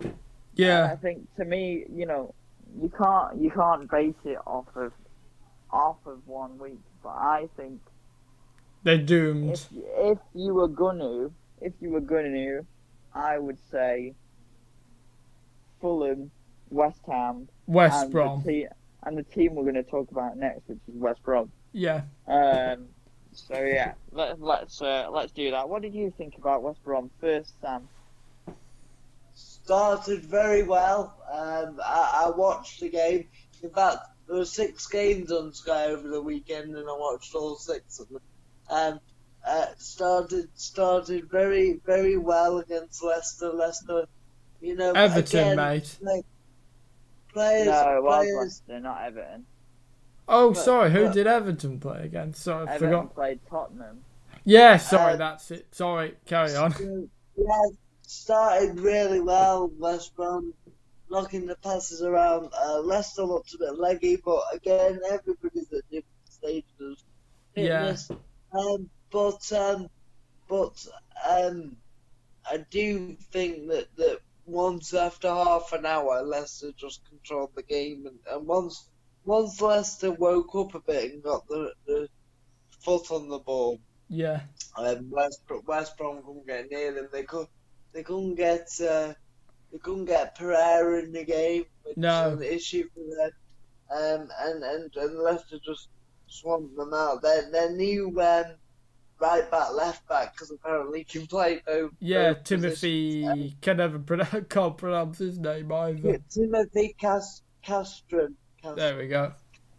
Castagne. Yeah. Castang or whatever. I think it's Castagne. I'm not sure. But I think he'll be an alright signing. He played really well and scored a good goal as well, and looked really lively. I'm still not sure that as much as I like him, that his name escapes me. The guy that's been playing left back recently. Oh, Luke Thomas. No. Ryan Bennett? Was it him? No. What's his name? Peru. Chilwell. No, for Leicester that replaced. Oh. That's been playing in place of Chilwell. Castro played on the right the other day. Well, apart from Luke Thomas, I don't know. You mean Christian Fuchs? No, the young lad from Luton. That's Luke Thomas, isn't it? James Justin. Oh. Thank you, yeah. Oh, yeah, I completely forgot about him. I don't know why I forgot his name. No, it's okay, mate. So did I. I'm still not sure that James Justin he's a good player, however he can quite play at that level. He had a brilliant game. Just to finish the point, I think Leicester, it was hard to read into it because Leicester won it easily in the end, and obviously Jamie Vardy started where Leicester off, and I think once James Maddison gets fully fit, I think Leicester will be all right. Yeah. I think it'll be too tough for them to get top 6 again. I think they're going to struggle. Maybe they could just squeeze in there. But I do fear for West Brom a little bit. I mean, they'll be hard to beat, don't get me wrong, but I'm just not sure they've quite got enough. But I think I've said enough now, so I'll hand over to him. I'll go for it. I think Leicester won't do as well as they did last season. It's been said. No, because they'll Um, be in the Europa League I as think well. they'll So be there or thereabouts. But I also, uh, I think that a key for them is people other than just Vardy scoring. I think, they, on Match of the Day 2, again, they highlighted Harvey Barnes, a player who does create a lot of chances. yeah, He Doesn't should put have that had a many hat away. trick. Yeah, He he should could have had have. a hat trick. He could have. And, I think for a lot of last season, Leicester relied heavily on, I think it was mainly Jose Perez and Vardy scoring, if I'm correct. I'd like to think that's right. Ian Actor got a Um, couple, didn't he? But Ian Nacho got a few. I like Ian Nacho, but I don't think he's not the goal scoring prospect he used to be to me anymore. I think he's more of a creator. I think they'll be fine. West Brom, I don't know. I feel like Slaven Bilic is a good he is a good manager. manager. I like him. I feel like Slaven Bilic is a good manager, and they got some decent players, but a lot of just championship players. Yeah, I have to agree with you. And they've lost That's Ollie sort of Burke the as problem. well. So Yeah, but I don't understand. You were saying this about Ollie Burke last week, and I don't understand what he's shown to you in the last 2 or 3 seasons. well, I'm pretty sure if I can remember that when Pulis and Pardew in that season and Darren Moore, he scored quite a lot of goals, I think. Ollie Burke hasn't scored. I think Ollie Burke has scored 1 goal for West Brom in 3 years. Oh, okay. he's really not thinking of Jay Rodriguez, well. No, I know he did score a lot, and I'm sure I remember seeing on Final Score a couple of times Burke's name on there. Okay, but I must have imagined it. Never mind. I've got two words for Ollie Burke. Bang average, in my opinion. I don't know. I think we've not seen enough of him in a long time. I think he's very good for Norwich and not Norwich. Oh God, what are they called? Nottingham Forest. We're struggling tonight. Sorry, everyone. Yeah, a little It's been bit. a long week. I think Nottingham Forest is. He was very good for them, but he didn't show anything at West Brom, and he hasn't, and he didn't show anything in any of the places that he's gone on loan either, whether it was Leipzig or Alaves or wherever else it was he went. I think he went from there is another place, but I don't know where it is. So I'm interested to see what he's going to do for Sheffield United, but we'll get on to them. I think that ultimately the problem for West Brom is too many championship players. Yeah. And where are the goals going to come from? These lower league, like, all right, West Brom are solid, so they will be hard to beat. No, don't get me wrong, but you need somebody at that level that's going to get you 8, 9, 10 goals. Like Rondon did. Well, a little bit Yeah. like Rondon did. A little bit like that. You don't need a 20 goal a season, man, but you need somebody to get you 10 goals. Oh, yeah. Danny Ings would have been a good signing for them if he was Danny available. Ings is the exception because he's more than that. But you need a focal point and somebody that's going to get you about 10 goals. And I just don't see a player that can do that for West Brom. I see a creator. I see a creator in Pereira. I see hard work, graft. I see a well-organised team that know exactly what they're doing. But I don't know, apart from 1 or 2, if they've got real quality. Yeah. I think you're looking at you look at the players like Kieran Gibbs, Jake Livermore. Yeah. Those kind of players that have years of Premier League experience. I know it's been a while since they've been there, but Yeah. that's what they need to. That's what they need to lean on right now. Ivanovic is going to be a good enough signing, I think, for them, for their, for where they are, to do something. You know, I don't think he can play at right back anymore. No. Because his legs. I think that was Ivanovic's problem, was that he isn't a modern fullback, and as the idea of the modern fullback came into fruition, the amount that he struggled to keep up highlighted that. You know, I've said it about Aspilicueta as well. I don't think he's got the legs to play fullback. I would quite happily see Thiago Silva and Aspilicueta as the centre halves. I think that's the right way for Chelsea to go. They're back three. What about four? We'll see. We'll see with them, because we'll see with West Brom. But, we've heard in a back three for Chelsea, just quickly, or a back four. You think is best for them? I think a back three, probably. I think a back three. Aspilicueta, Rudiger, and Thiago Silva. I agree. That'd be good, I think. But yeah, we'll get to that in a minute. What I think again, you heard Slaven Bilic turn around and said like he was desperate to get that Kurivanovic. I don't know how you say it. Oh, Philip, him. Yeah, Philip Krajinovic. Yeah, there we go. Get him. They were desperate to get him on a permanent, and I don't know whether that's materialising or not. Yeah, I don't know. But yeah, I feel like we've been negative on West Brom. Obviously, there's always going to be some positives, and who knows? They have got bits of experience in there that are gonna do that. But the one thing that is correct is they do need a striker. Yes. Because I don't think Callum Robinson in the first instance was proven enough to go to Sheffield United.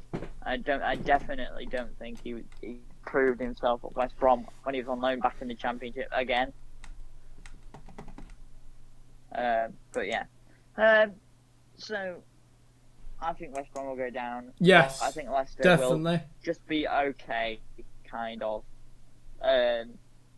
Leicester won't go down. No. I think they'll be, but I don't think they'll be in the European places. Yeah, that's what I mean. I think they'll do okay for what they want to do. You know, they want to be in the Europa League. I don't think they'll do that. No. But they also don't want to be in mid-table, and I don't think they'll do that. No. I think they'll be in the middle between something like the ninth Europa then. League and a bit high. I think Europa League chasing, but I don't think they'll get there. No.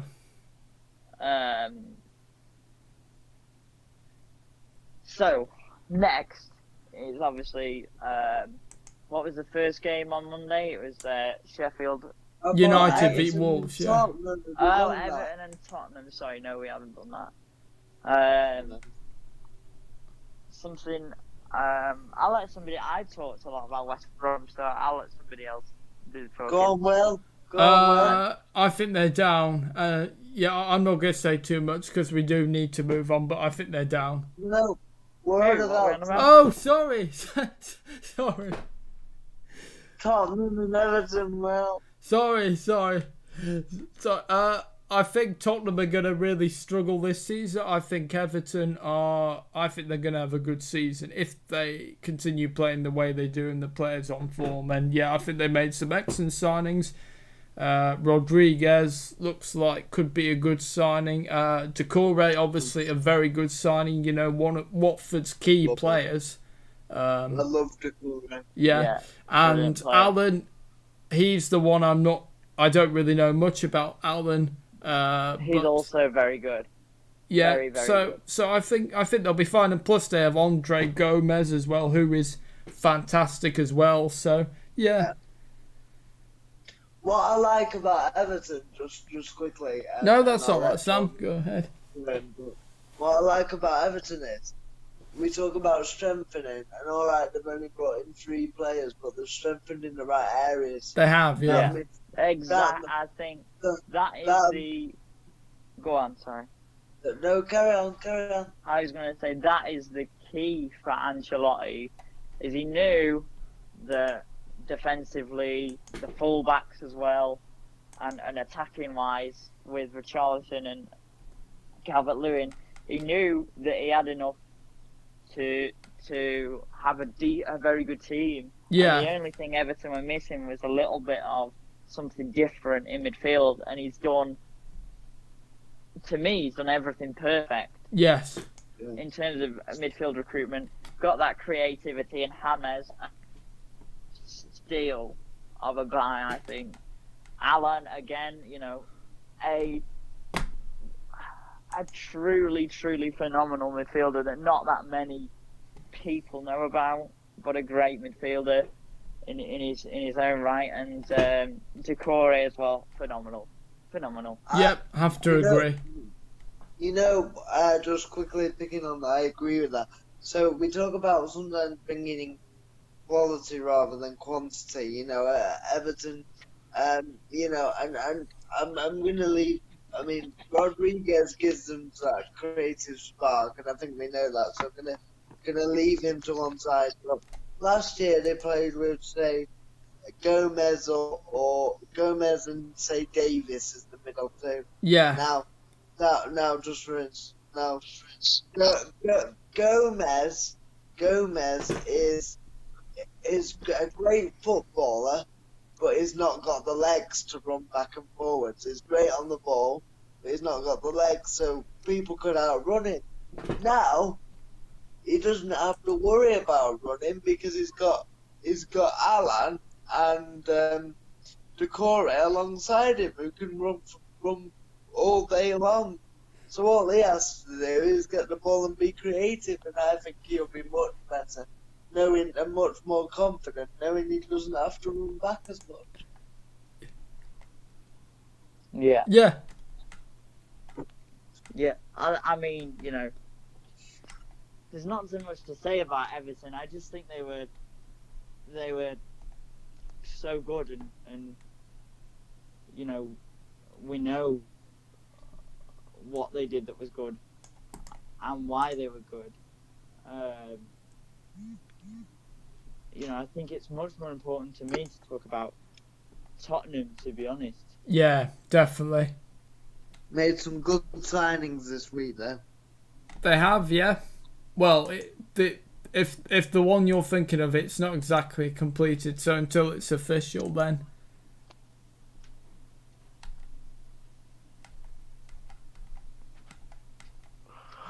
Dear me.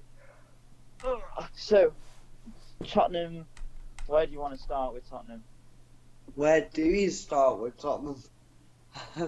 Lethargic. I mean, I don't know if you saw the game, Will, but I did. I did. I saw it on Match of the Day, yeah. I mean, yeah, I watched the whole game live, and obviously there are a few points that probably Match of the Day don't pick up as much, but they do great analysis. But Yep. they were lethargic. They looked devoid of ideas. All right, yeah. Pickford had to make a couple of good saves. Yeah. Played very well, didn't he? Kane only had 2 touches in the whole game. But to be honest, Tottenham look lethargic. They look disinterested. Tired, They yeah. looked like they weren't backing the manager. Tired. No. Højbjerg, for me, is the most overrated midfielder I've seen because yes, he's a Premiership player, but there's no way he's as good as he thinks he is. Sorry, who are you on about? Højbjerg. Oh, yeah. What's Jordan's opinion on Højbjerg? I don't get all the hype. I think he's good. He's okay. He was alright at Southampton, but he didn't pull up any major trees. I've always thought he was steady. So Is he a Tottenham quality player though? well, I think you look at Tottenham, Southampton towards the end of the season. and a lot of the reason that players like Ings and such were, Adams and Armstrong and Redmond were getting good supplies from midfield, and I think obviously he has a lot to do with that. He hardly played after lockdown. I mean, generally, I do like Højbjerg, but was he maybe good enough to go to Tottenham? Who knows? Yeah, but Tottenham have got issues. They need to start running around. Yeah. I know that sounds very plain and simple, but that's the basics of it. They look like they were disinterested in Jose Mourinho. Yeah. He looked very animated, and I just wonder if the players, maybe they will get a lift now. I'm sure that Gareth's back. I'm sure people like Kane and Lloris, who were there before, and Winks in the academy. Yeah. I'm sure that they'll get a real lift, and the whole squad will. Yeah. But will it just mask the problems? I just think nowhere seems happy at the minute where Mourinho goes. No, well, he's finished, he is. It's finished. Okay, well, let me ask you another question. What did you think? Have any of you or either of you seen the Amazon Prime documentary? I've seen bits and pieces from the trailer. I might give that a watch sometime. I think you really, really need to watch it. I'm watching it at the minute. It's phenomenal. But apparently, I've heard about Danny Rose's conversations with Mourinho as well in the documentary. So I've not seen that far. Sorry. All I've seen is stuff that he said to Harry Kane. He basically turned around to Harry Kane and said, like, for me, you should be a Messi, Ronaldo type player. That good. How did he react, Kane? I'm going to help you be that good. Oh, right. Basically, what he turns around and says. And then he's talking about Dele Alli and why has he been off the boil and stuff like that. Yeah. So it's a fantastic documentary. I think the problem with Spurs, I don't know, because I think they've got the players to be up there. Yeah. And yet, particularly with Bale coming back if he gets fit. Well, I don't think it's gonna go well, but I won't go. Yeah. So, and then if we do move on to the positive, which is Bale and Reguilon, I think they need a striker. I think that's where the quality is, with Bale, with Reguilon. But I agree with Will that they need a striker, and they need a striker quick.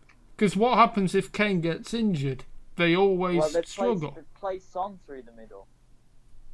Okay, but they need a really striker that's going to get you loads and loads of goals that can challenge Kane.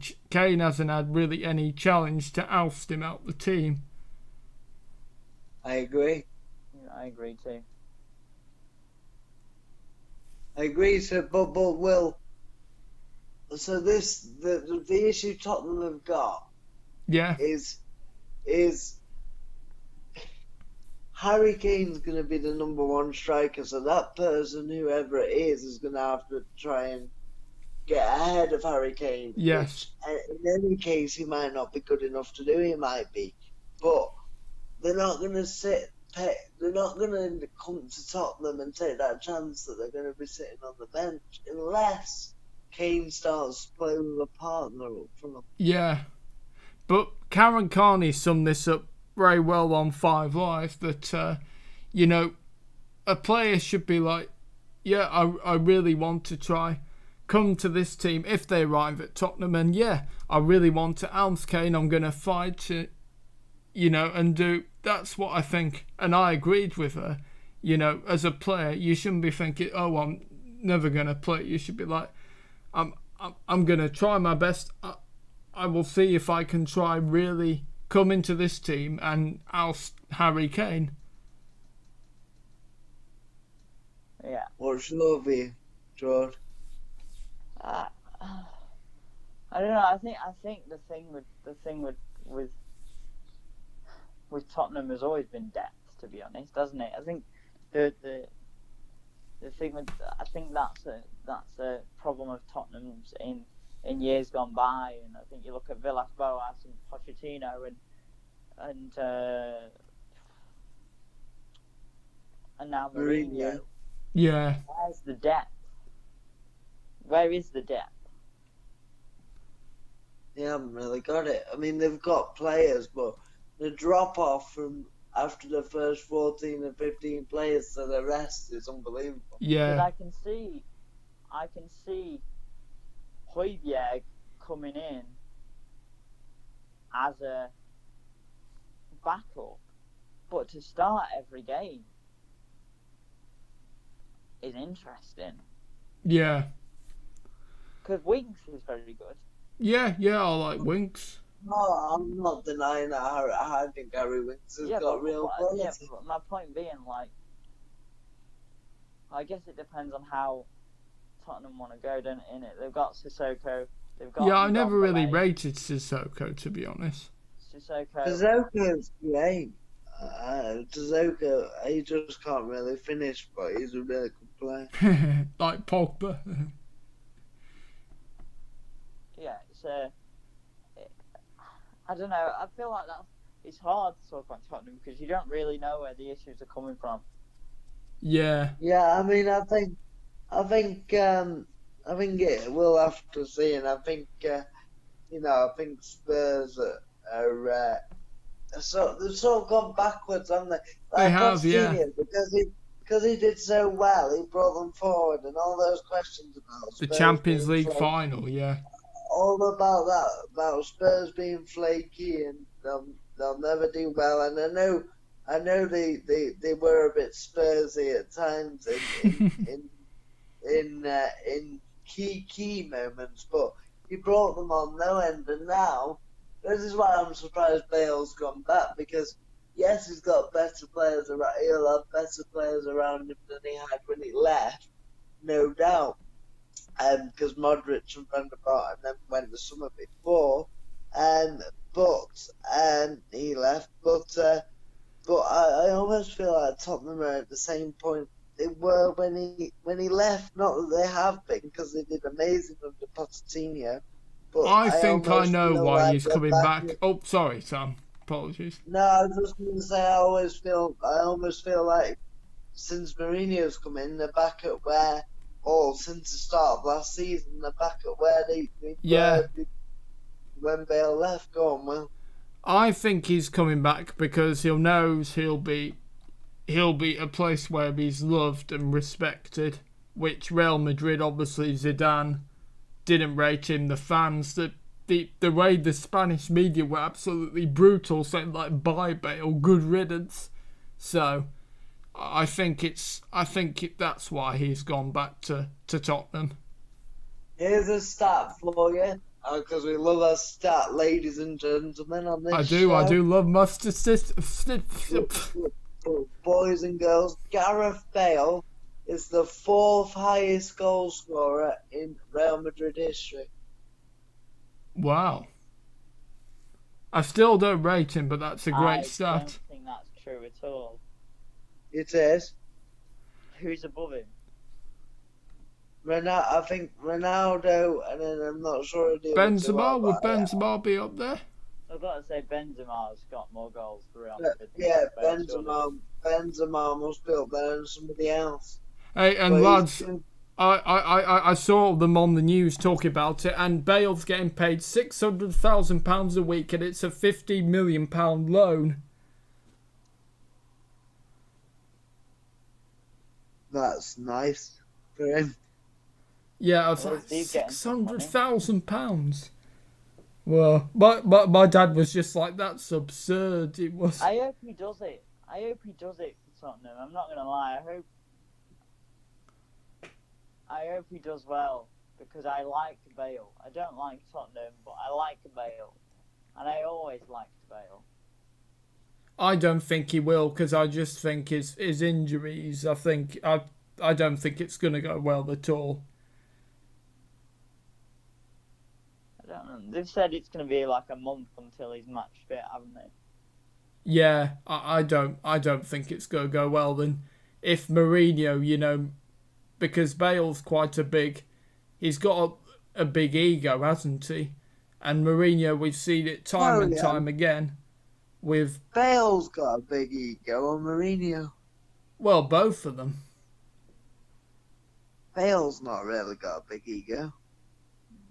I don't know. I wouldn't know. I don't know that much about them as people. But I think it's important that we move on. Yes, yeah. We talked about plenty about Tottenham, but I think they're going to struggle then. Yeah, let's move on. Firstly, Sheffield United and Wolves on the first game on Monday. Yeah. What did we think? Going well.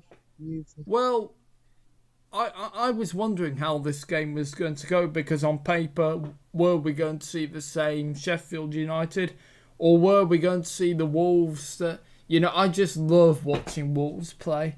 They play some great football, they've got a great manager, and and then I saw the game, and I was thinking, Sheffield United, they look a little bit rusty, they seem to be quite struggling. They didn't seem like they were going to get into the game at any point.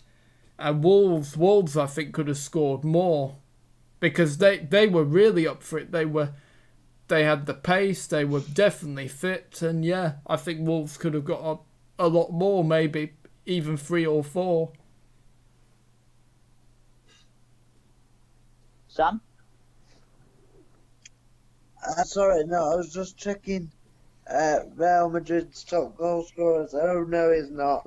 They must have got it wrong in the transfer. So 101 That goals. doesn't surprise me. He's 15th in the all-time scoring, which I think is still pretty good. Anyway, there we go. So you were right. I was wrong. No, I'll let Jordan have his say on this first. Well, Okay.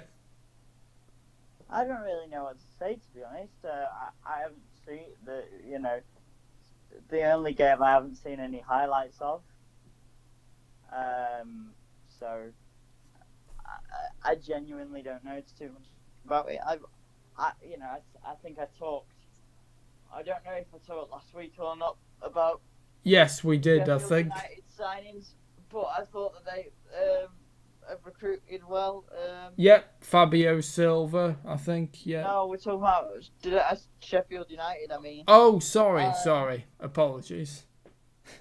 So that I didn't think. I don't think they'll do as well this season as last. I didn't think they'd beat Wolves. Don't get me wrong, but I didn't think that Wolves would have been so dominant. And I agree with the statement that Sheffield United aren't going to do as well as they did last season. I think they'll still stay up, but I think it'll be more sort of. I think it's going to be a struggle. I think for them. I don't know. I play. Go on, George. Sorry. I was just going to say I don't know, because they have got the Premier League experience now, which they didn't have last season. So I don't know. What were you saying, Sam? Then the second seed syndrome, and I was just going to make the point that that first off, for those of you that can see it, because obviously Wolves dominated. Raul Jimenez with an absolute stunning goal, taking it down. Yeah, it's a good goal. And it was a screamer, wasn't it? Seen that? Yeah, and anyway, first half, Sheffield United were all at sea and Wolves were dominant. But second half, Sheffield United hit the post. They did, yeah. and they had one cleared off the line. So Oh, they there was did, a yeah. lot Oh, in yeah. the second Forgot half. about that, yeah. So there was a lot in the second half to encourage them. I think. Let's face it, there's no disgrace losing to Wolves. Yeah, Do I think they'll do as well? I think it will be very difficult to do as well. I think What about Wolves? Chris Wilder. I think Chris Wilder will be in line with the next England club. How about Wolves? For me, they played really well. I mean, they must have some fit players. I saw a stat last season. Last season, Connor Cody played 58 games. Second on the list was João Martinho with 58 games. And you think of his age and to play 58 games wow. last season. Amazing. What is Jamity? So, About 34? That's one, yeah. That's not bad. No, So he must be super fit. They play with the entire team and they never seem to get that tired, so they must no. really, really work hard. Wolves, can they go that step further and break into the top six? Yes. Will they? I think it all depends on how the likes of Arsenal and Tottenham. I predict if Arsenal and Tottenham finish out the top six, like they did last. No, because Tottenham finished sixth, sorry. But if Arsenal and Tottenham both finish out the top six, Yeah, then Wolves will get in. yeah. But I'm can they go that one better? They're capable. yeah. I'm not sure. I'm gonna have an early prediction and say Arsenal 6th, Wolves 7th, Tottenham 8th. So I think it's too Yeah. early. Too early yet, and we haven't seen every team. We well, haven't seen... that's just I made an early prediction last year that Liverpool were going to win the league, and did they? Yes, they did. Have Villa played yet? No, No. So who haven't played yet? Burnley, United, Villa. Burnley, United, Villa, and City Yeah, haven't played yet. Yeah. Right. Okay, that's interesting then. yeah, And then obviously the final game of the season.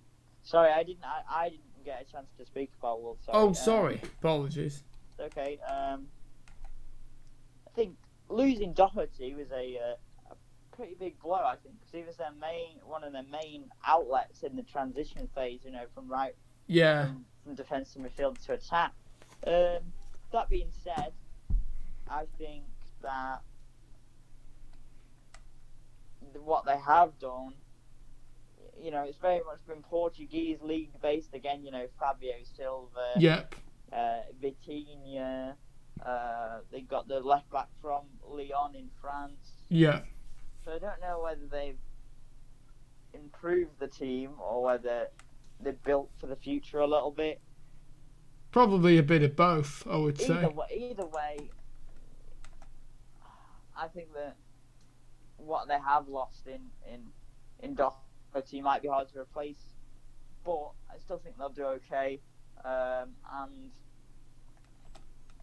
Jimenez, I can't believe there's been not very much going on about him leaving. He could play for Real Madrid. Neither has there been that much about Traore leaving either. Although I think Traore's always good coming off the bench, but when he started, he's never had the same impact for me. Yeah, I think that's because he does a lot of running about, doesn't he? Yeah. When you do a lot of running around and you're always there or thereabouts around the pitch to be in good areas, you're not gonna have an impact. Over 90 minutes, you can't play 90 minutes No. and be a world beater for 90 minutes. There aren't that many players. Even Messi will fade in and out of games, and we know that. Yeah. you know. So I think it's difficult to talk about on that front. And just quickly what was I going to say? Something about Wolves. Oh yeah, the biggest thing for them, piece of business, is a new 3-year deal on the week that clubs have made signings and signed the players they had. Yeah. Signed a 3-year deal, which Yeah, I think I think that was on Wolves as well, because they played with a spring in the step. Yeah. great bit of business. Yep. Have to agree. Good He's done manager. amazing at Wolves and Yeah. excellent manager. I'll tell you what, I'd go as far to say, if I was in Real Madrid and Zinedine Zidane didn't work out, I'd be looking at it. Oh, steady Him and on. I wouldn't go Pochettino, that far. He's a good manager, but no. Why not? I don't know, because I think he has done wonders for Wolves.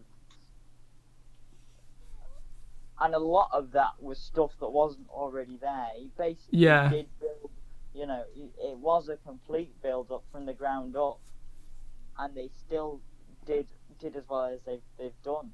So I'm a fan of him. Could he manage? Yeah, I like him. Yeah. Could he manage a top club? Absolutely. Could he manage one of the best clubs in the world? Probably, yeah. Is it going to happen anytime soon? I don't think so. No, I think they'll probably go for someone younger as well after Zidane. I don't know. You never know. Just a quick one.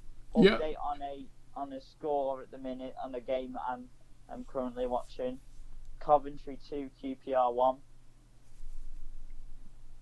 in the Championship. Oh, is that on now? Yeah. What's it on? Sky Sports main event.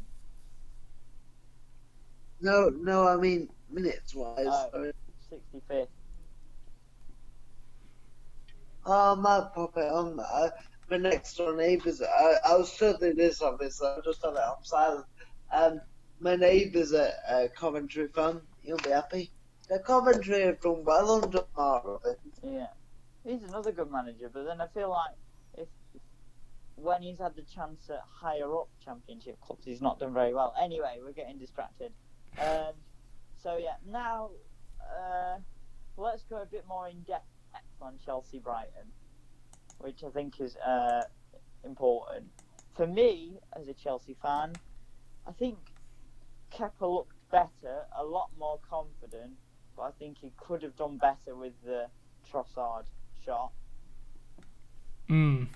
Take nothing away from the actual finish, I think it was a good goal, but I think obviously it was savable if he'd been a bit quicker across his goal. I don't rate him at all. Oh, he's for the money they... £72 million down the drain. But I don't rate him, but I don't know that much about this Mendy that they're on about signing, so it could be that he's another one that flops. £28 million if they get him, so a lot cheaper than Kepa. Still a lot for somebody that we don't know anything about, innit? I think.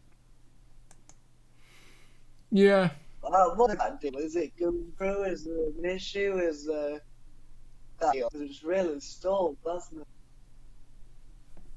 Well, I think with the season starting and the Liverpool game on Sunday, Oh yeah, big game. That has to be the focus, especially because Brighton were, to me, the bigger team. The better team, sorry, not the bigger team. They were the better team. And in which case, if that's the case against Brighton, it's a worry about what's going to happen when Liverpool come to town. I feel like Thiago Silva will play, but maybe Chilwell still won't. No, because he won't be fit. So even with those improvements, we're still, kind of looking at second. That being said, I thought Zuma had a brilliant game. I don't know if you watched it, Sam. But I didn't know it's the best I've seen him play in a Chelsea shirt. yeah, he was quality. He was across everything, wasn't he? And I was thinking, is this the same guy that we saw at the end of Is last this an season? imposter with the Chelsea shirt? A Zuma clone? Yeah. Improved Zuma 2.0? Reece James was okay. I feel like with Reece James though, he does get caught out of position a lot. But I think people need to.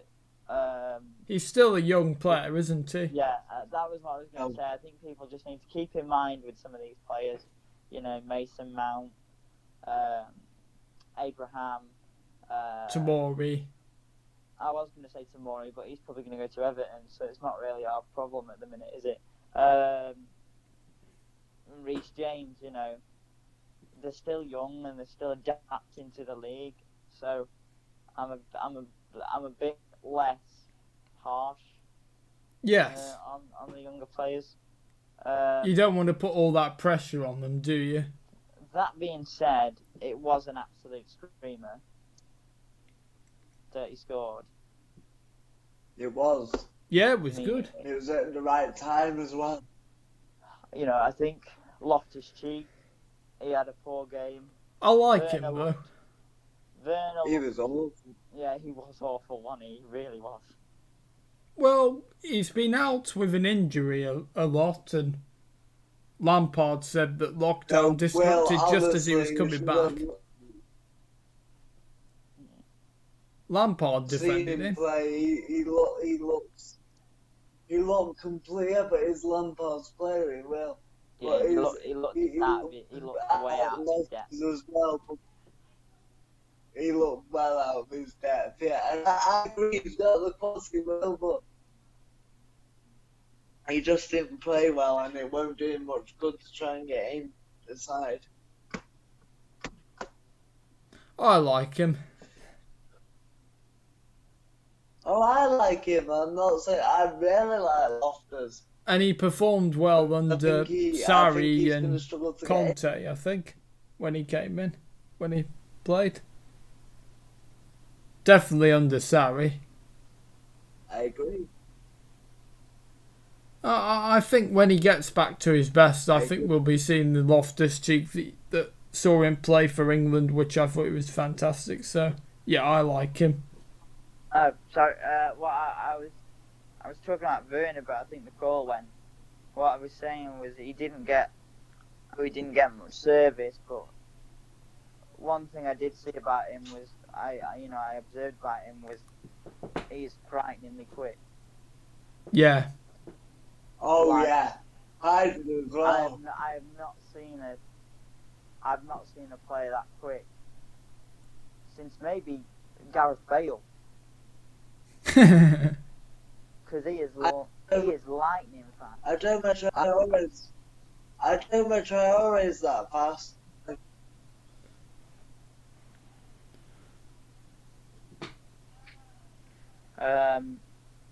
yeah, Do you agree? didn't have a great game, but he's not trained that much with us, so I wouldn't worry about that either. Oh yeah, he's still settling in, isn't he? You can't expect him to make an instant impact. Like we said, Port Brighton. Go on. George. Go on. No, I was just going to say, who do you think's quicker, Werner or Traore? The thing is, I think the only thing that makes me say Werner is Werner. He sets off quick and he stays quick, whereas with most other players, they set off quick but they slow down. Yeah, I think Traore is a quicker sprinter, isn't he, than Werner, but Werner's better at a long distance. I'm just looking at the time. Anyway, carry on. I'm just looking at the time, and I think it might be a good idea to try and. Would we be extending it to 10? Yeah. Lads? Okay. Well, there's kind of no advantage. That's fine, it's Friday. Yeah, it's Friday night. Why not? You know, so all I want to say is I think Brighton will be fine. Yeah, yeah. We've already talked about Brighton as well, so we They don't know. look very good. Don't need to go too much into them. They look very good, and so I think they'll be fine. Yeah. And I also think somebody else that will be fine is obviously Chelsea. Yeah. Champions League. I think they're going to win the title. That's my other early prediction. Yeah, I think it's too early, and you know, like we said with Tottenham earlier, you can have a great team on paper, but sometimes they just don't perform that same way. Yeah, and Fulham with all those signings they made last time they were here. It's a lot to ask them to gel that fast, Will, as well. Yeah, well, like to get used to the league and mount a title challenge. Well, Mount a title challenge. Yeah, that is true, but yeah, that's just my prediction. Chelsea title winners. Yeah. Did you appreciate that, Will? Yes, I did, mate. I don't think he got it. Yes, because I know it takes time to gel in and players adapt into the league and stuff. He said it takes time to mount a title challenge. Good joke. You can work with the sun with a pun like that. Hugo scored. I've said mine's a bit behind, yeah. What a goal. Sorry, mate. No worries. Oh, is this it? Is he just going to ping a ball in and then that's that? I think that is what's going to happen. What a finish. Oh, he's... Corner. From the corner? No, I just saw the ball metal, so I'm not sure. Oh, right, okay. So, first game tomorrow is it United and Palace? Yes, I think it is. I'll No, just check. no. No. Everton beat West Brom. 12:30 kickoff. We're on at 5 o'clock, so we'll be the late finish or 5. Yeah, 5. We're on at 5:30. Are Yeah. you doing a match talk live for that, Will? Yes, I'm going to see if I can message Ben, see if he's okay for that. I might be available, I don't know. I'm out, Will. Okay. Sorry, mate. No, that's fine. Guys, I know you can't make every single one. In fact, I'll do that now. I'll just message Ben to see if he's okay for tomorrow's one. Yeah, I might be okay, but I don't know. But if needs be, I know what to do. I'll just do a shortened show. A shortened show. There we go. Yep, okay. So, what did you say? Sorry, Sam.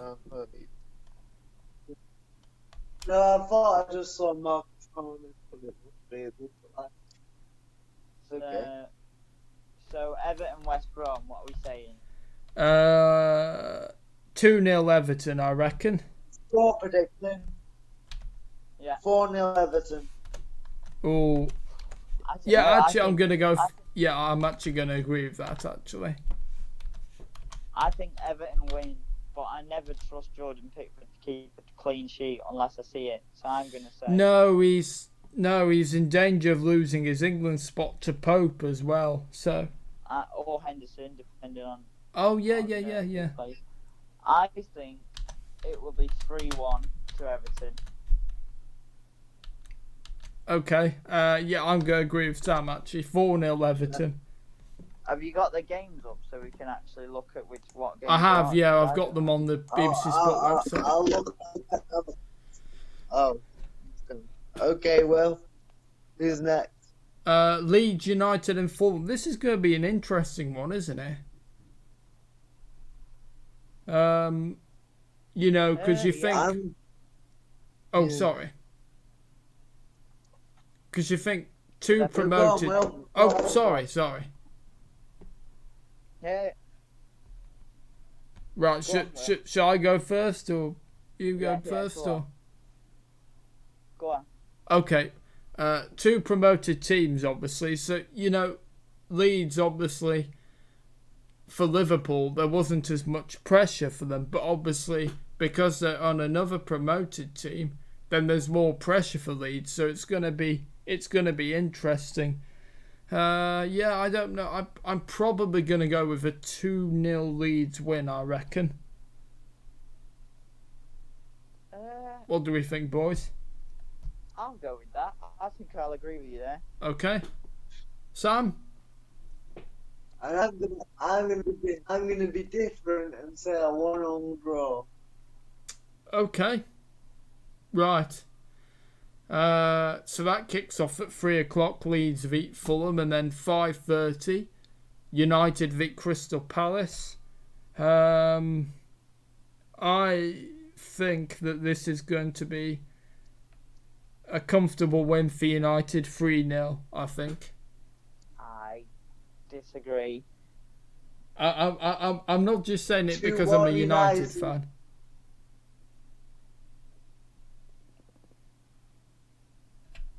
Sam, sorry, what did you say? 2-1 United. 2-1 United, okay. 2-1 United. Maybe more, but I'm gonna go 2-1.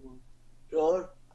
I think a 2-2 draw. Okay. Can we briefly go What's the into odds? United, a bit in depth? So, with the signing of Van der Sure. Beek, where's he fitting into the puzzle for you boys, On the bench. Okay, Sam? Oh, sorry, Sam. Very, very simple.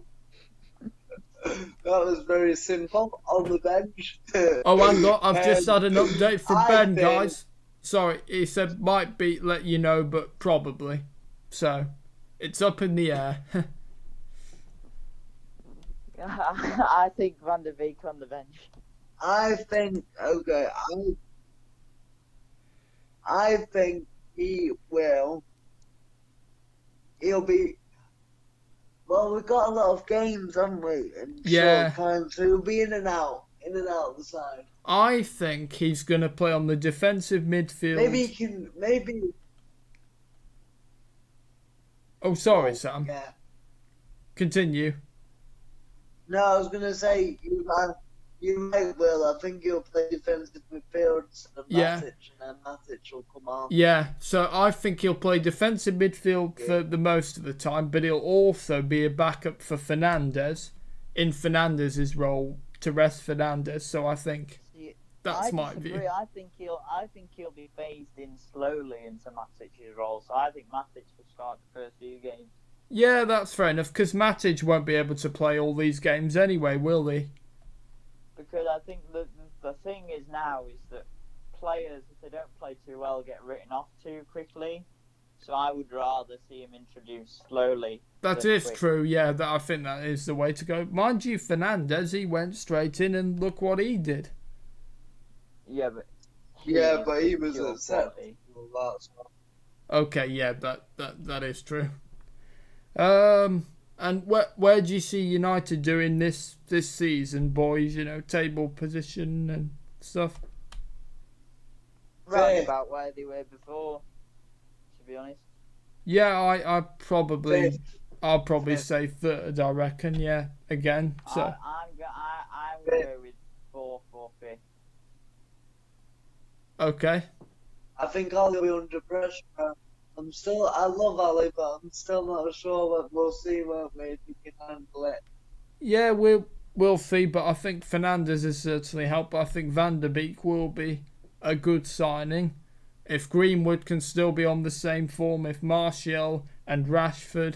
So, yeah, I think it'll be a good season for United. I really do. The only problem with what you're saying is, Will, is it's a lot of ifs, isn't it? Well, yes, I know. And obviously there's a lot of, they're in the Champions League as well. So there's a lot of games. And I don't think there's any way. Can we just get it out of the way? I don't think there's any way that Sancho's coming to United. No, I don't think if that No, will he's not. happen, I think that'll be next summer. I don't think they also. I don't think he'll come. I don't think they play at a high enough level for him. I agree. I feel like. What's he gaining by? Yeah. Oh, exactly. Coventry. Well, What that's true. What is he gaining from playing there? I what's he think gaining? he will come Dortmund, eventually. I don't. He might come to the Premier League, but he'll probably end up going to, I don't know. He might even go to Bayern Munich or Liverpool or City again, I don't know. I think if he's going to go anywhere, he'll go Liverpool, won't he? If they're on about Salah, Yeah, I mean, I wouldn't throw if they're, Bayern Munich out. if they're on about Salah being Barcelona's main target, if Salah was to go, Sancho has to fit right there.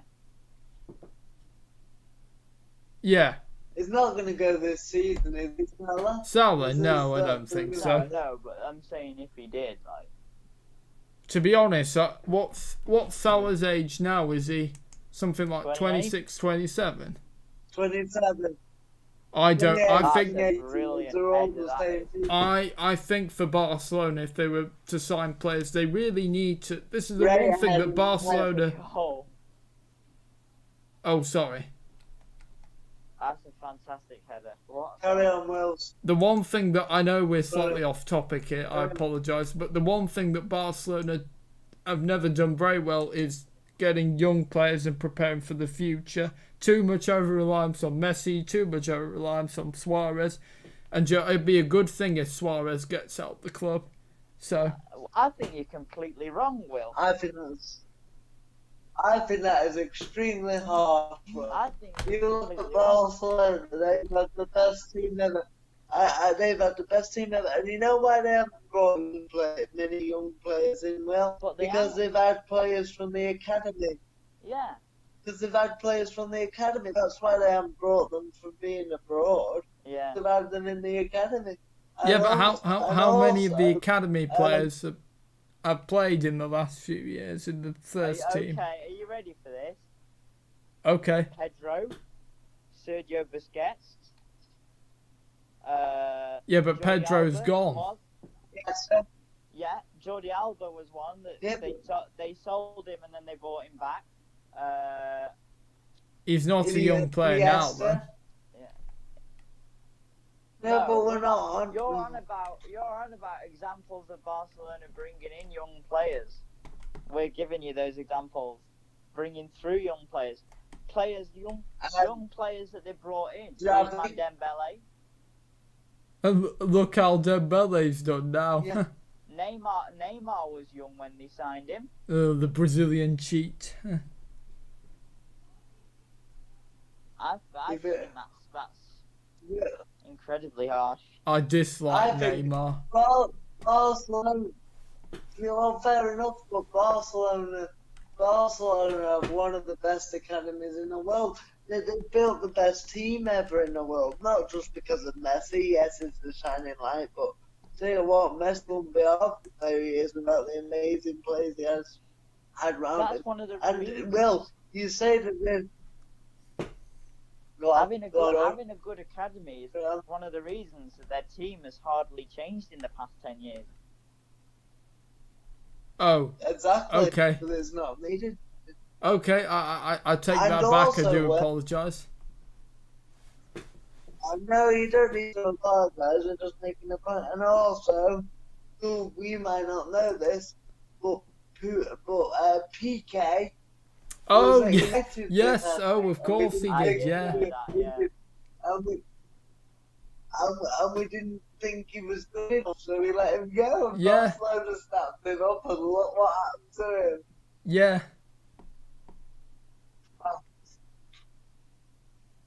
And Okay. to say that Suarez hasn't been good enough, I know he's getting old now, but he might be. Well, he's It gone might be now, the right time for Well, him he's to go. going.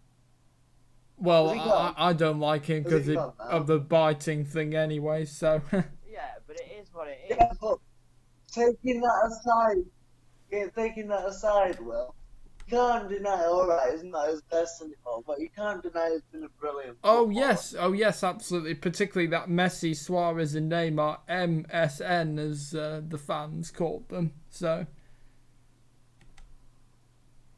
I mean, you know, that to And me yeah, that was the BB best front three that one of the best front three that world football's ever had. yeah.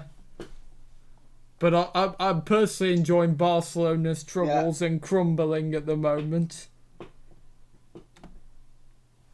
It's sad. It's sad to see. It's sad that Lionel Messi. I think it's sad that Lionel Messi, as much as I'd love to see him in the Premier League, it's sad that he wants to leave Barcelona. I don't blame him, but it's sad because It's very sad, but he also should, after everything he's done for Barcelona, he should have been able to have left whenever he wanted to. Okay, anyway. my dad reckons. Right. So that's the 5:30 kickoff anyway, so getting back on track. I do apologise, that was me that started that whole thing. So, United beat Crystal Palace. Arsenal beat West Ham United. That's the other game at 8 o'clock on Saturday. I think that's going to be a 4-0 win at Arsenal 4, West Ham 0, I think. I'm going to go for 2-0. Okay, Sam? And I'm gonna go for 1-0. Oh, right, okay. What, to Arsenal? Yeah. Okay. Right. So Sunday's games, Southampton and Tottenham Hotspur. What do we think? What's going to happen in that game, do we think? Southampton always do well against Spurs. I'm going to say 2-1 Southampton. I'm going to say 1-0 Southampton. Danny Ings to score, I think. 3-0 Spurs because of the Gareth Bale factor of his signs. He won't even be playing. It'll take him a month to get match fit. He's not signed by now, so I don't think he'll play. No, there's no way he will play. He probably wouldn't play for the first month because he's so unfit. No, again, he'll probably get on the pitch and he'll get injured like Lallana, and then they'll have to take him off. No, but I'm saying 3-0 because I think the fact he's coming back will make them will lift Tottenham's spirits. You think it's gonna galvanise them? Maybe. Yeah. I'm not sure. But... Anyway, I'm gonna say 1-0 Southampton. Yeah, I already said that. So Newcastle beat Brighton. I'm gonna go for this one a draw, I think. Yeah, 1-1 probably. It's a hard one to call. Yeah. 2-1 Newcastle. I'm going to go with that. I'll go with 2-1 Newcastle. Okay, I'm going to go 1-1. Chelsea, so Newcastle and Brighton, 2 o'clock, and Southampton, Tottenham, 12 o'clock. And then 4:30 on Sunday, the big game, Chelsea beat Liverpool. What do we think? I think that's going to be a draw. I think 3-3. 2-0 Liverpool. Okay, Sam? 2-0 Chelsea. Oh, okay, yeah, I'm going to go for 3-3 for a very... How the Chelsea fan is the one that chooses the defeat. I just think it's going to be like the Liverpool v Leeds game. It's going to be lots of goals, high intensity game, and but yeah, I think it's going to be a draw. So I think it's going to be an exciting one. I hope it is, because that's the sort of games that you're really excited to see with, those two. All right, okay, next one. So we've got Leicester City v Burnley at 7 o'clock on Sunday. I think that's going to be 2-0 Leicester, I reckon. I'm going to go 1-1.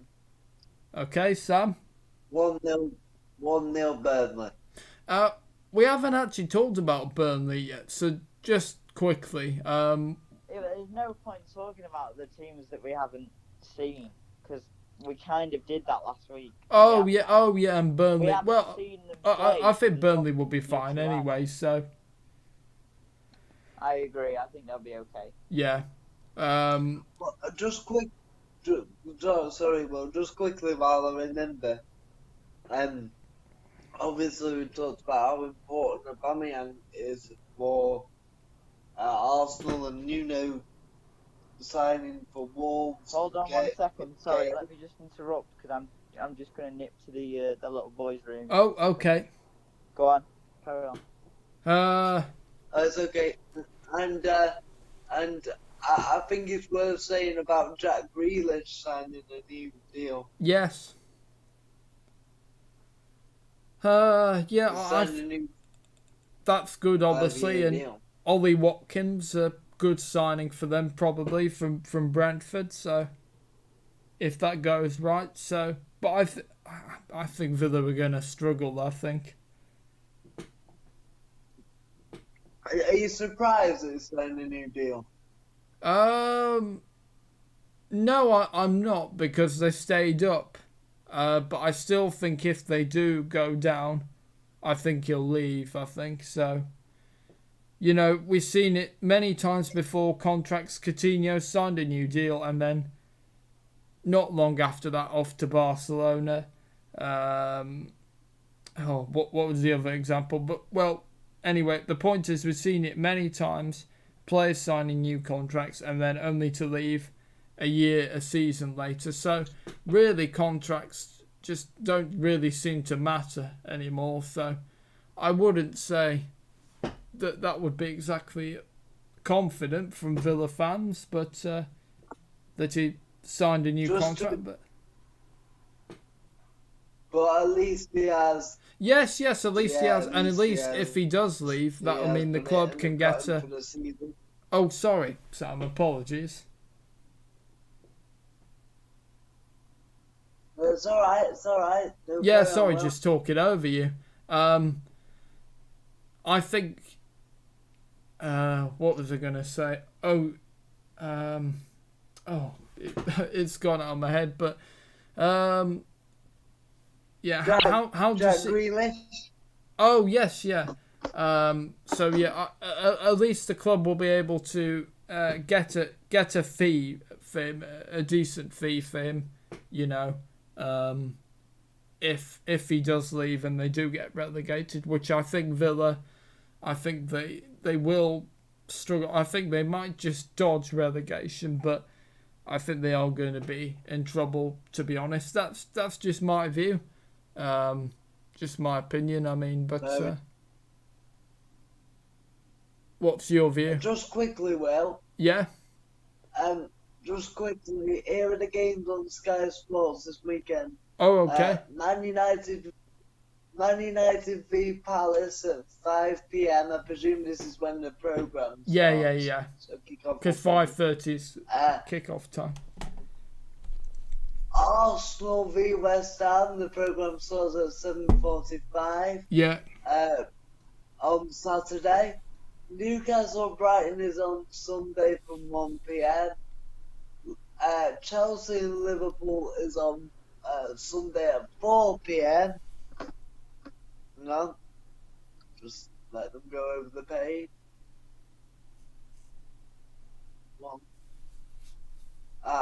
And then on Monday night, Aston Villa are facing Sheffield United at build up from 5 p.m. Yeah, 6 o'clock is kick-off time. So. Wolves against Man. And then from 8 p.m. is Wolves against Manchester City. Oh, yeah, another interesting game. That should be a good one. And that completes your roundup. Ooh, I don't know what's on BT and Amazon. But, oh, yeah, I'm not sure. Do you know, there's so many games on all the channels that it's hard to remember them all. So. Who are Leicester again? Are there? Who's Leicester again? Burnley. That's Burnley. on BBC Sport. Oh yes, it's one of the It's on live BBC matches. One. Yeah, Sorry? one of the live Premier League matches on the BBC. Yeah, Leicester Burnley's on Okay. BBC One tomorrow. I thought BBC weren't having any this year. I thought that was just because of the pandemic. No, I wasn't think it? they've agreed to do. They've had one this month. I think they it's having- good that there's some games on the BBC. Yeah, alone. So are they having one every month then? Is that the idea? I don't know. Yeah, there's so many games and so many channels that I don't know. George, Yes, mate. did you hear my roundup of the matches that are going to be on Sky, or do you already know this weekend? I know, to be fair, since I've got this new thing that I'm watching the football on, I'm all over it. Oh, so you know what's on and what isn't. Oh yeah, MTT live Premier League football returns to the BBC as going. Oh yeah. So you do know what time everything's on now. Yeah, and I think Everton West Brom is on BT. Okay. Yeah. Right. So yeah, Leicester and Burnley kick off at 7 o'clock on the Sunday. Then Monday, as we said, Aston Villa, Sheffield United. How do we think that game is going to go, boys? West Ham and Sheffield United, was it? No, Aston Villa. Oh, sorry. Yeah, I don't know, because we haven't seen Villa play yet, No. and Sheffield United were pretty poor. Yeah. So 1-1. Yeah, I'll go with that. Yeah. yeah, okay. Right, Wolves City. What do we think that's going to go? I think that's going to be goals, goals, goals.